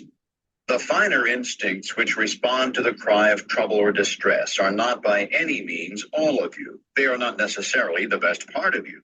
There are other things you must do besides helping the unfortunate, although it is true that a large part of the life and activities of every great person must be given to helping other people.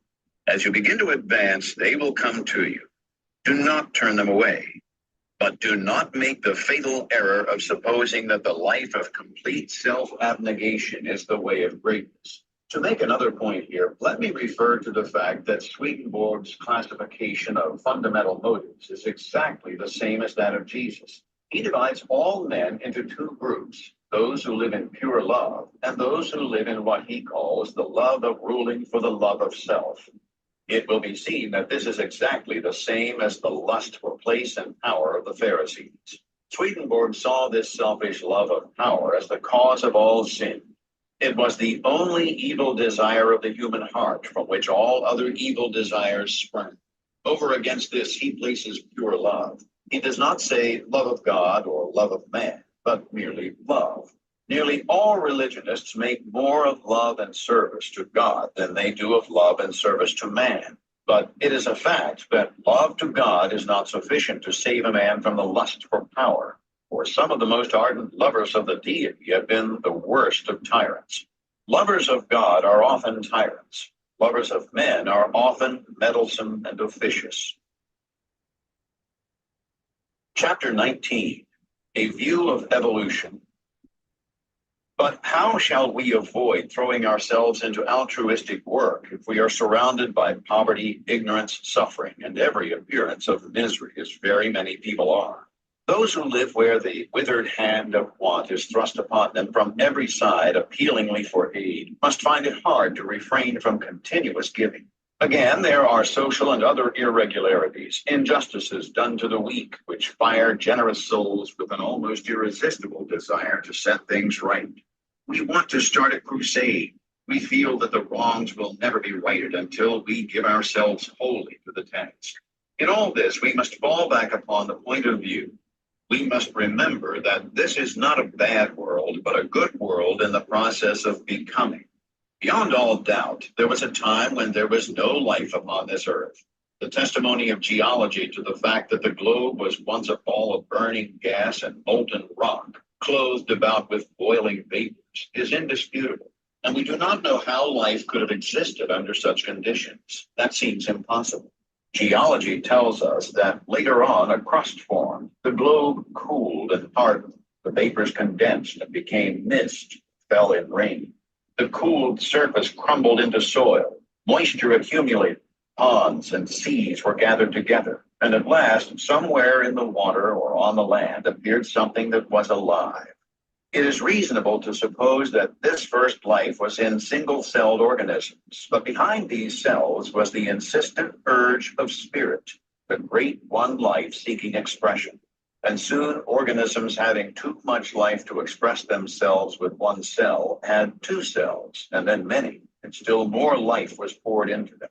Multiple-celled organisms were formed, plants, trees, vertebrates, and mammals, many of them with strange shapes, but all were perfect after their kind, as everything is that God makes. No doubt there were crude and almost monstrous forms of both animal and plant life, but everything filled its purpose in its day, and it was all very good. Then another day came, the great day of the evolutionary process, a day when the morning stars sang together, and the sons of God shouted for joy to behold the beginning of the end. For man, the object aimed at from the beginning, had appeared upon the scene. An ape-like being, little different from the beasts around him in appearance, but infinitely different in his capacity for growth and thought. Art and beauty, architecture and song, poetry and music, all these were unrealized possibilities in that ape-man's soul. And for his time and kind, he was very good. It is God that worketh in you to will and to do of his good pleasure, says St. Paul. From the day the first man appeared, God began to work in men, putting more and more of himself into each succeeding generation, urging them on to larger achievements and to better conditions, social, governmental, and domestic. Those who, looking back into ancient history, see the awful conditions which existed, the barbarities, idolatries, and sufferings, and reading about God in connection with these things, are disposed to feel that he was cruel and unjust to man, should pause to think. From the ape man to the coming Christ man, the race has had to rise, and it could only be accomplished by the successive unfoldments of the various powers and possibilities latent in the human brain. Naturally, the cruder and more animal-like part of man came to its full development first. For ages, men were brutal. Their governments were brutal. Their religions were brutal. Their domestic institutions were brutal. And what appears to be an immense amount of suffering resulted from this brutality. But God never delighted in suffering, and in every age he has given men a message, telling them how to avoid it. And all the while, the urge of life, insistent, powerful, compelling, made the race keep moving forward.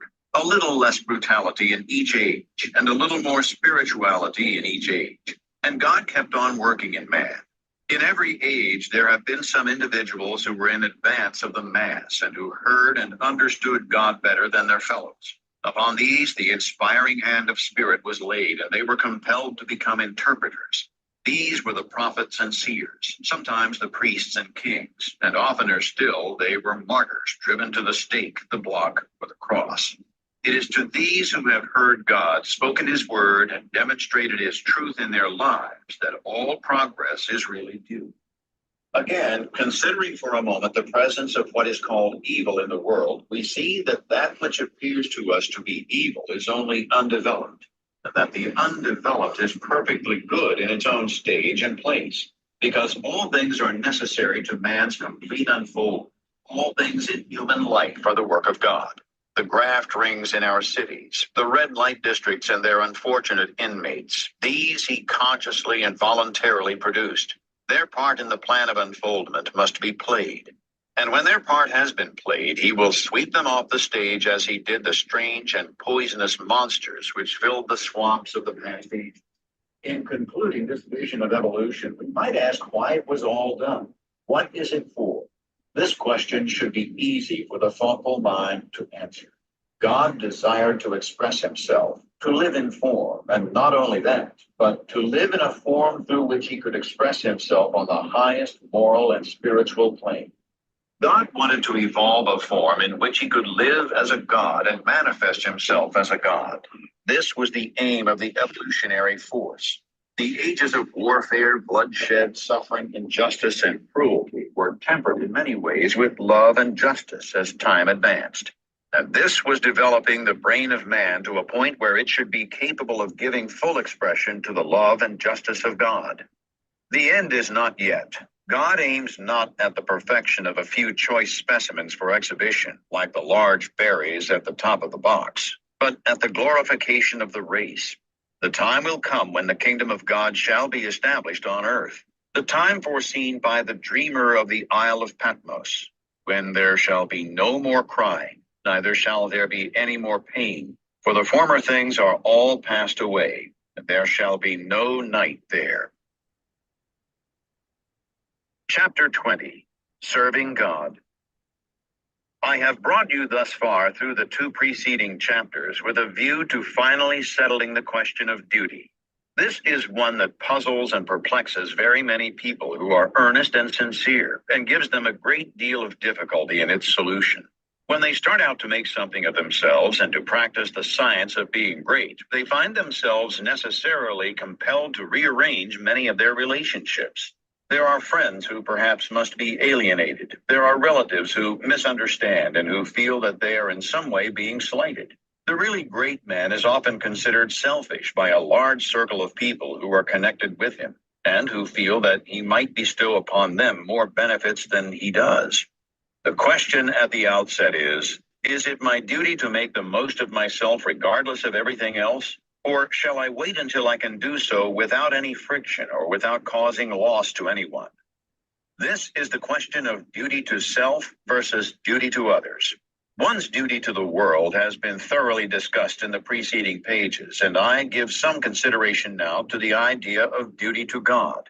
An immense number of people have a great deal of uncertainty, not to say anxiety, as to what they ought to do for God. The amount of work and service that is done for Him in these United States in the way of church work and so on is enormous. An immense amount of human energy is expended in what is called serving God. I propose to consider briefly what serving God is and how a man may serve God best. And I think I shall be able to make plain that the conventional idea as to what constitutes service to God is all wrong. When Moses went down into Egypt to bring out the Hebrews from bondage, his demand upon Pharaoh in the name of the deity was, "Let the people go that they may serve me." He led them out into the wilderness, and there instituted a new form of worship, which has led many people to suppose that worship constitutes the service of God. Although later God himself distinctly declared that he cared nothing for ceremonies, burnt offerings, or oblation. And the teaching of Jesus, if rightly understood, would do away with organized temple worship altogether. God does not lack anything that men may do for him with their hands or bodies or voices. St. Paul points out that man can do nothing for God does not need anything. The view of evolution which we have taken shows God seeking expression through man. Through all the successive ages in which his spirit has urged man up the height, God has gone on seeking expression. Every generation of men is more godlike than the preceding generation. Every generation of men demands more in the way of fine homes, pleasant surroundings, congenial work, rest, travel, and opportunity for study than the preceding generation. I have heard some short-sighted economists argue that the working people of today ought surely to be fully contented, because their condition is so much better than that of the working man 200 years ago, who slept in a windowless hut on a floor covered with rushes in company with his pigs. If that man had all that he was able to use for the living of all the life he knew how to live, he was perfectly content. If he had lack, he was not contented. The man of today has a comfortable home and very many things indeed that were unknown a short period back in the past. And if he has all that he can use for the living of all the life he can imagine, he will be content. But he is not content. God has lifted the race so far that any common man can picture a better and more desirable life than he is able to live under existing conditions. And so long as this is true, so long as a man can think and clearly picture to himself a more desirable life, he will be discontented with the life he has to live, and rightly so. That discontent is the Spirit of God urging men on to more desirable conditions. It is God who seeks expression in the race. He worketh in us to will and to do. The only service you can render God is to give expression to what he is trying to give the world through you. The only service you can render God is to make the very most of yourself in order that God may live in you to the utmost of your possibilities. In a former work of this series, The Science of Getting Rich, I refer to the little boy at the piano, the music in whose soul could not find expression through his untrained hands. This is a good illustration of the way the Spirit of God is over, about, around, and in all of us, seeking to do great things with us.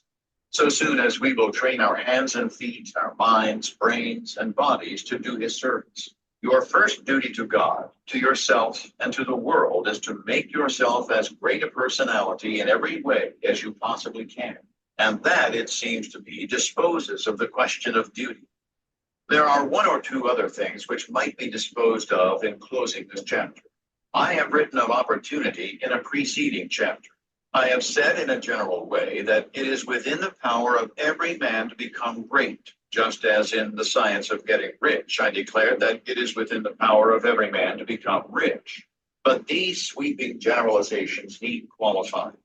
There are men who have such materialistic minds that they are absolutely incapable of comprehending the philosophy set forth in these books. There is a great mass of men and women who have lived and worked until they are practically incapable of thought along these lines, and they cannot receive the message.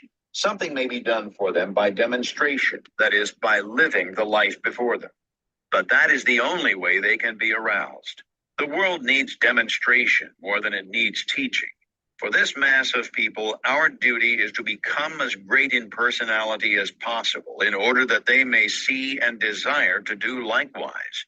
It is our duty to make ourselves great for their sakes, so that we may help prepare the world that the next generation shall have better conditions for thought. One other point. I am frequently written to by people who wish to make something of themselves and to move out into the world, but who are hampered by home ties, having others more or less dependent upon them, whom they fear would suffer if left alone. In general, I advise such people to move out fearlessly and to make the most of themselves.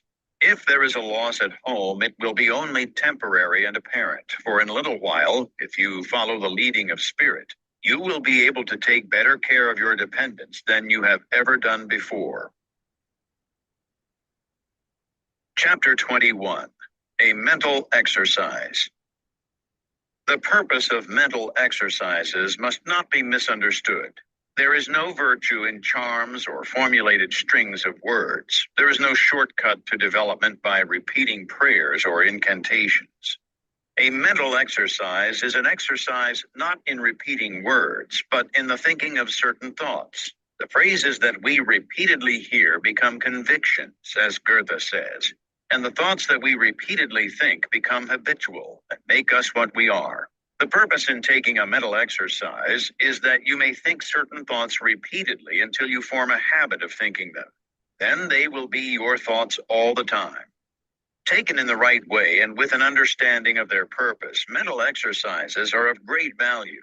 But taken as most people take them, they are worse than useless. The thoughts embodied in the following exercise are the ones you want to think.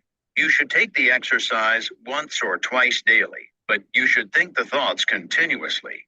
That is, do not think them twice a day for a stated time and then forget them until it is time to take the exercise again. The exercise is to impress you with the material for continuous thought. Take a time when you can have from 20 minutes to half an hour secure from interruption and proceed first to make yourself physically comfortable. Lie at ease in a Morris chair or on a couch or in bed. It is best to lie flat on your back. If you have no other time, take the exercise on going to bed at night and before rising in the morning. First, let your attention travel over your body from the crown of your head to the soles of your feet, relaxing every muscle as you go. Relax completely. And next, get physical and other ills off your mind. Let the attention pass down the spinal cord and out over the nerves to the extremities. And as you do so, think, my nerves are in perfect order all over my body. They obey my will and I have great nerve force. Next, bring your attention to the lungs and think, I am breathing deeply and quietly, and the air goes into every cell of my lungs, which are in perfect condition. My blood is purified and made clean. Next, to the heart. My heart is beating strongly and steadily, and my circulation is perfect, even to the extremities. Next, to the digestive system. My stomach and bowels perform their work perfectly. My food is digested and assimilated, and my body rebuilt and nourished. My liver, kidneys, and bladder each perform their several functions without pain or strain. I am perfectly well. My body is resting, my mind is quiet, and my soul is at peace. I have no anxiety about financial or other matters. God, who is within me, is also in all things I want, impelling them toward me. All that I want is already given to me. I have no anxiety about my health, for I am perfectly well. I have no worry or fear whatever. I rise above all temptation to moral evil. I cast out all greed, selfishness, and narrow personal ambition. I do not hold envy, malice, or enmity toward any living soul. I will follow no course of action which is not in accord with my highest ideals. I am right, and I will do right. Viewpoint. All is right with the world. It is perfect and advancing to completion. I will contemplate the facts of social, political, and industrial life only from this high viewpoint. Behold, it is all very good. I will see all human beings, all my acquaintances, friends, neighbors, and the members of my own household in the same way. They are all good. Nothing is wrong with the universe. Nothing can be wrong but my own personal attitude, and henceforth I keep that right. My whole trust is in God. Consecration. I will obey my soul and be true to that within me which is highest. I will search within for the pure idea of right in all things, and when I find it, I will express it in my outward life. I will abandon everything I have outgrown for the best I can think. I will have the highest thoughts concerning all my relationships, and my manner and action shall express these thoughts. I surrender my body to be ruled by my mind. I yield my mind to the dominion of my soul, and I give my soul to the guidance of God. Identification.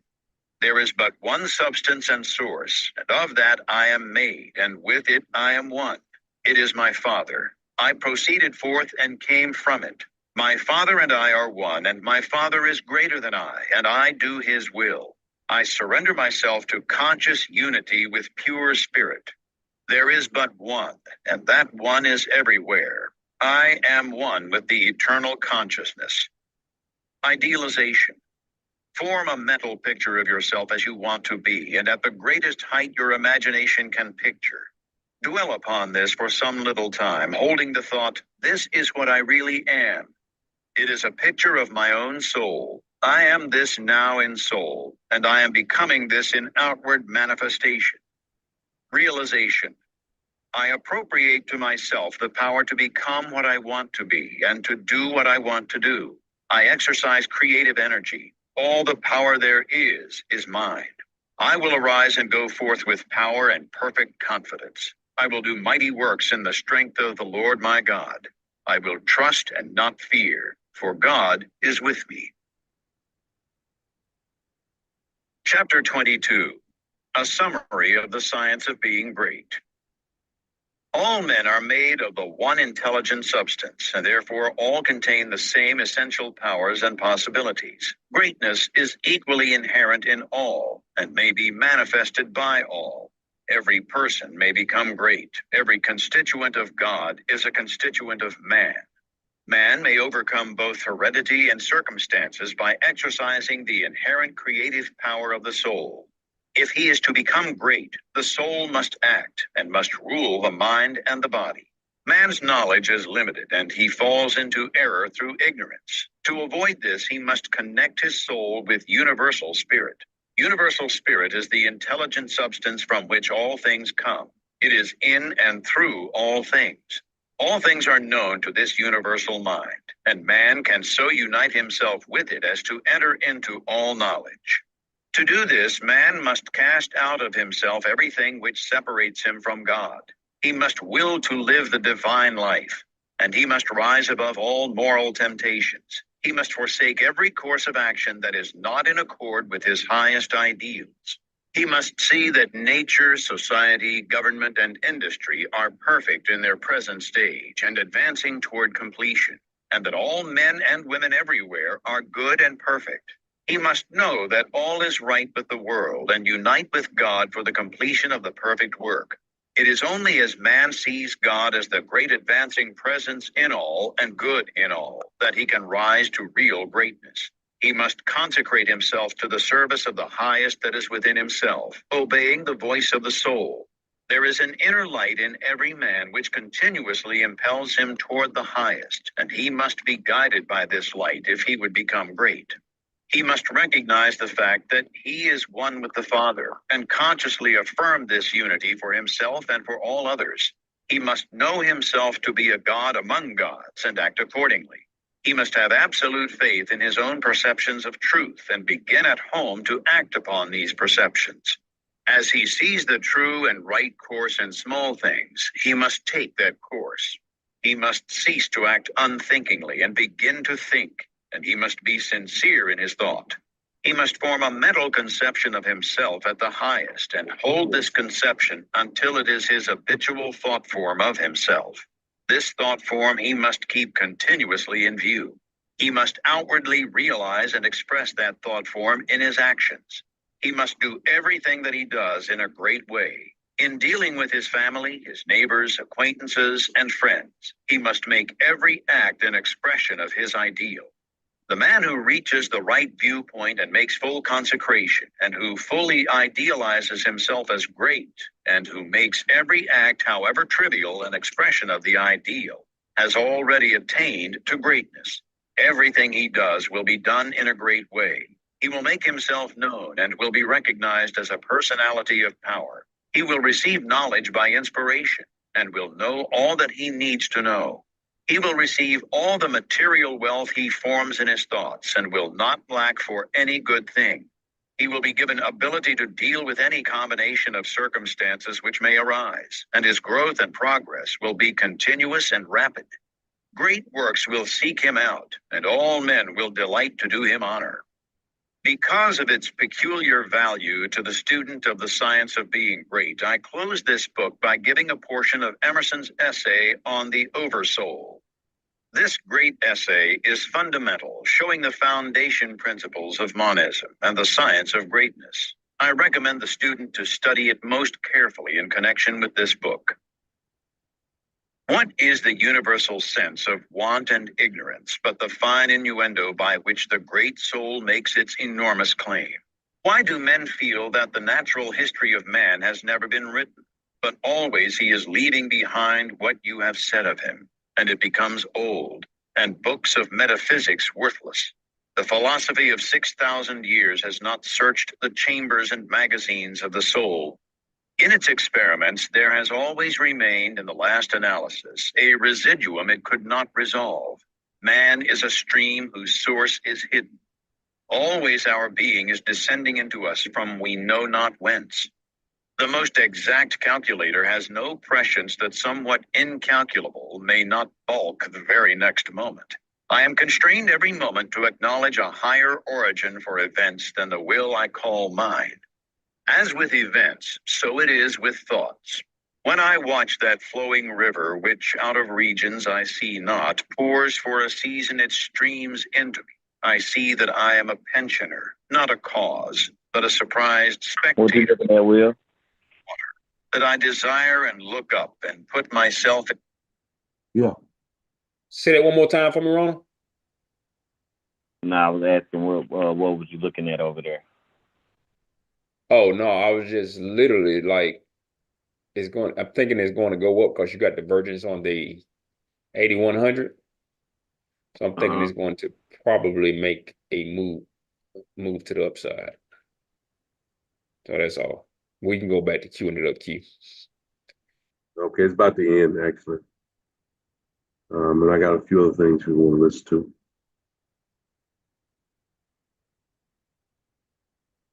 The attitude for reception, but from some alien energy the visions come. The supreme critic on all the errors of the past and present, and the only prophet of that which must be, is that great nature in which we rest, as the earth lies in the soft arms of the atmosphere. That unity, that oversoul with which every man's particular being is contained and made one with all other. That common heart, of which all sincere conversation is the worship, to which all right action is submission. That overpowering reality, which confutes our tricks and talents, and constrains everyone to pass for what he is, and to speak from his character and not from his tongue, and which evermore tends and aims to pass into our thought and hand, and become wisdom and virtue and power and beauty. We live in succession, in division, in parts, in particles. Meantime, within man is the soul of the whole, the wise silence, the universal beauty to which every part and particle is equally related. the Eternal One. And this deep power in which we exist, and whose beatitude is all accessible to us, is not only self-sufficing and perfect in every hour, but the act of seeing and the thing seen, the seer and the spectacle, the subject and the object, are one. We see the world piece by piece as the sun, the moon, the animal, the tree. But the whole, of which these are the shining parts, is the soul.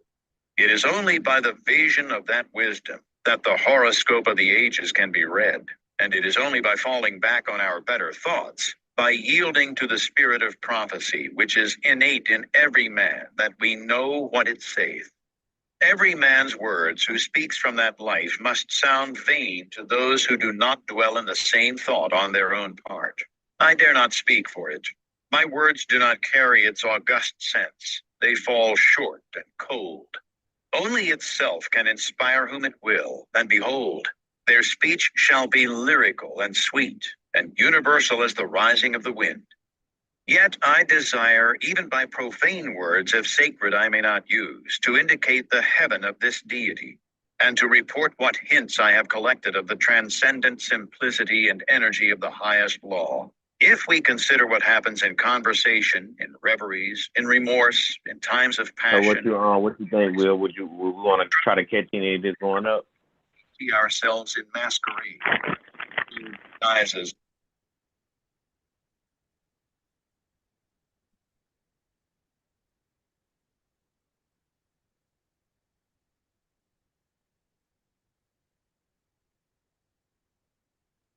Oh, absolutely not. I'm not trading until everything's aligned. It's not even close to being aligned. So I'm just sitting here.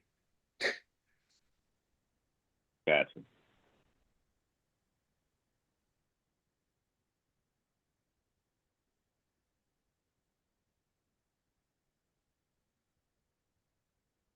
Magnifying and enhancing a real element and forcing it on our distinct notice, we shall catch many hints that will broaden and lighten into knowledge of the secret of nature. All goes to show that the soul in man is not an organ, but animates and exercises all the organs, is not a function like the power of memory, of calculation, of comparison, but uses these as hands and feet, is not a faculty, but a light, is not the intellect or the will, but the master of the intellect and the will, is the vast background of our being in which they lie, an immensity not possessed, that cannot be possessed. From within or from behind, a light shines through us upon things and makes us aware that we are nothing, but the light is all. A man is the facade of a temple wherein all wisdom and all good abide. What we commonly call man, the eating, drinking, planting, counting man, does not, as we know him, represent himself, but misrepresents himself. Him we do not respect, but the soul, whose organ he is, would he let it appear through his action, would make our knees bend. When it breathes through his intellect, it is genius. When it flows through his affection, it is love. After its own law, and not by arithmetic, is the rate of its progress to be computed. The soul's advances are not made by gradation, such as can be represented by motion in a straight line, but rather by ascension of state, such as can be represented by metamorphosis, from the egg to the worm, from the worm to the fly. The growths of genius are of a certain total character that does not advance the elect individual first over John, then Adam, then Richard, and give to each the pain of discovered inferiority. But by every throe of growth, the man expands there where he works, passing at each pulsation classes, populations of men. With each divine impulse, the mind rends the thin rinds of the visible and finite, and comes out into eternity, and inspires and expires its air. It converses with truths that have always been spoken in the world, and becomes conscious of a closer sympathy with Zeno and Arian than with persons in the house. This is the law of moral and of mental gain. The simple rise as by specific levity, not into a particular virtue, but into the region of all the virtues. They are in the spirit which contains them all. The soul is superior to all the particulars of merit. The soul requires purity, but purity is not it. Requires justice, but justice is not that. Requires beneficence, but is somewhat better. So that there is a kind of dissent and accommodation felt when we leave speaking of moral nature to urge a virtue which it enjoins. For to the soul in her pure action, all the virtues are natural and not painfully acquired. Speak to his heart, and the man becomes suddenly virtuous. Within the same sentiment is the germ of intellectual growth, which obeys the same law. Those who are capable of humility, justice, love, of aspiration, are already on a platform that commands the sciences and arts, speech and poetry, action and grace. For whoso dwells in this mortal beatitude does already anticipate those special powers which men prize so highly. Just as love does justice to all the gifts of the object beloved. The lover has no talent, no skill, which passes for quite nothing with his enamored maiden, however little she may possess of related faculty. And the heart which abandons itself to the supreme mind finds itself related to all its works and will travel a royal road to particular knowledge and powers. For in ascending to this primary and aboriginal sentiment, we have come from our remote station on the circumference instantaneously to the center of the world, where, as in the closet of God, we see causes and anticipate the universe, which is but a slow effect. Biographical note. Elizabeth Town, in her magazine Nautilus, published the articles of Wallace D. Wattles in almost every issue in the early 1900s, and until his untimely death in 1911. Here are excerpts from a letter written to Mrs. Town by his daughter, Florence, shortly after his death. She writes, "My dear Mrs. Town, your letter of the 14th received. Perhaps a little later I can write the romantic story of my father's life and make it really worthwhile. You knew, didn't you, that he lost a good position in the Methodist Church because of his heresy? He met George D. Herron at a convention of reformers in Chicago in 1896 and caught Herron's social vision. I shall never forget the morning he came home. It was Christmas. Mother had put her last dollar into a cuff box, and we had placed it beneath an evergreen branch which served for our Christmas tree, and which we had illuminated with tallow candles and strung with popcorn. Finally, Father came. With that beautiful smile, he praised the tree, said the cuff box was just what he had been wanting, and took us all in his arms to tell us of the wonderful social message of Jesus, the message which he later embodied in A New Christ. From that day until his death, he worked unceasingly to realize the glorious vision of human brotherhood. For years, his life was cursed by poverty and the fear of poverty. He was always scheming and planning to get for his family those tilings which make the abundant life possible.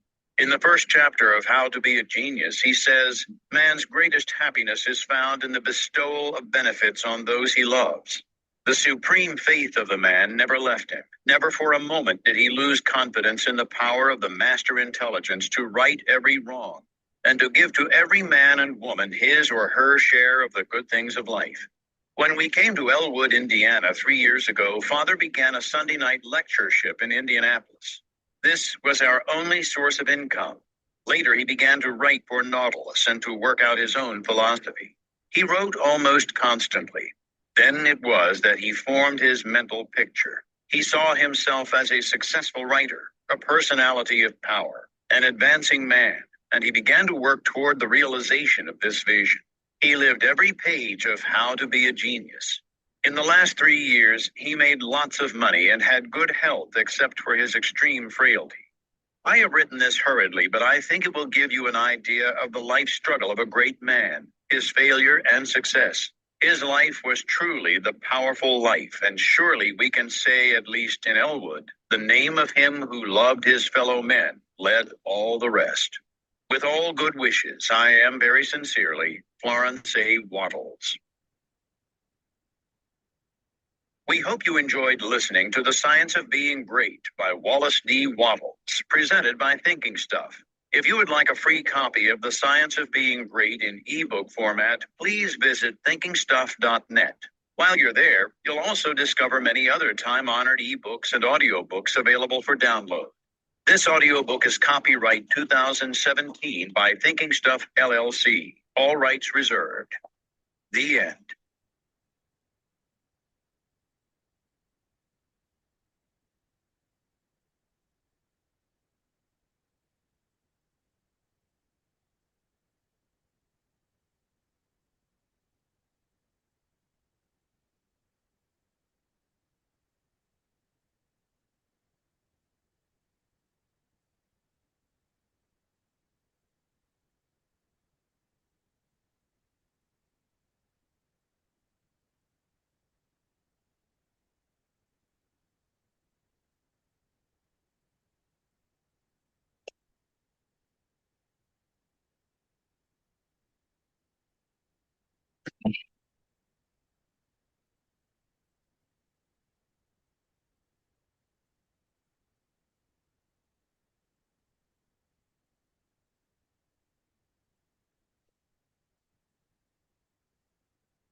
All right, ladies and gentlemen on YouTube, we're going to go ahead and call it because there's news coming out at 2 o'clock. And just wanted you to make sure you listen to the dialogue that was had earlier. And we'll see you guys on next week. It's been a pretty productive week. We just need to make some adjustments on our setup not happening during the time frames we trade. So that has not happened in quite some time, but it happens from time to time. So with that being said, you guys have a great weekend and we will see you on the other side. By the way, if you have any questions or comments, like, share, subscribe, or shoot me an email over at support@theprofitstalker.com.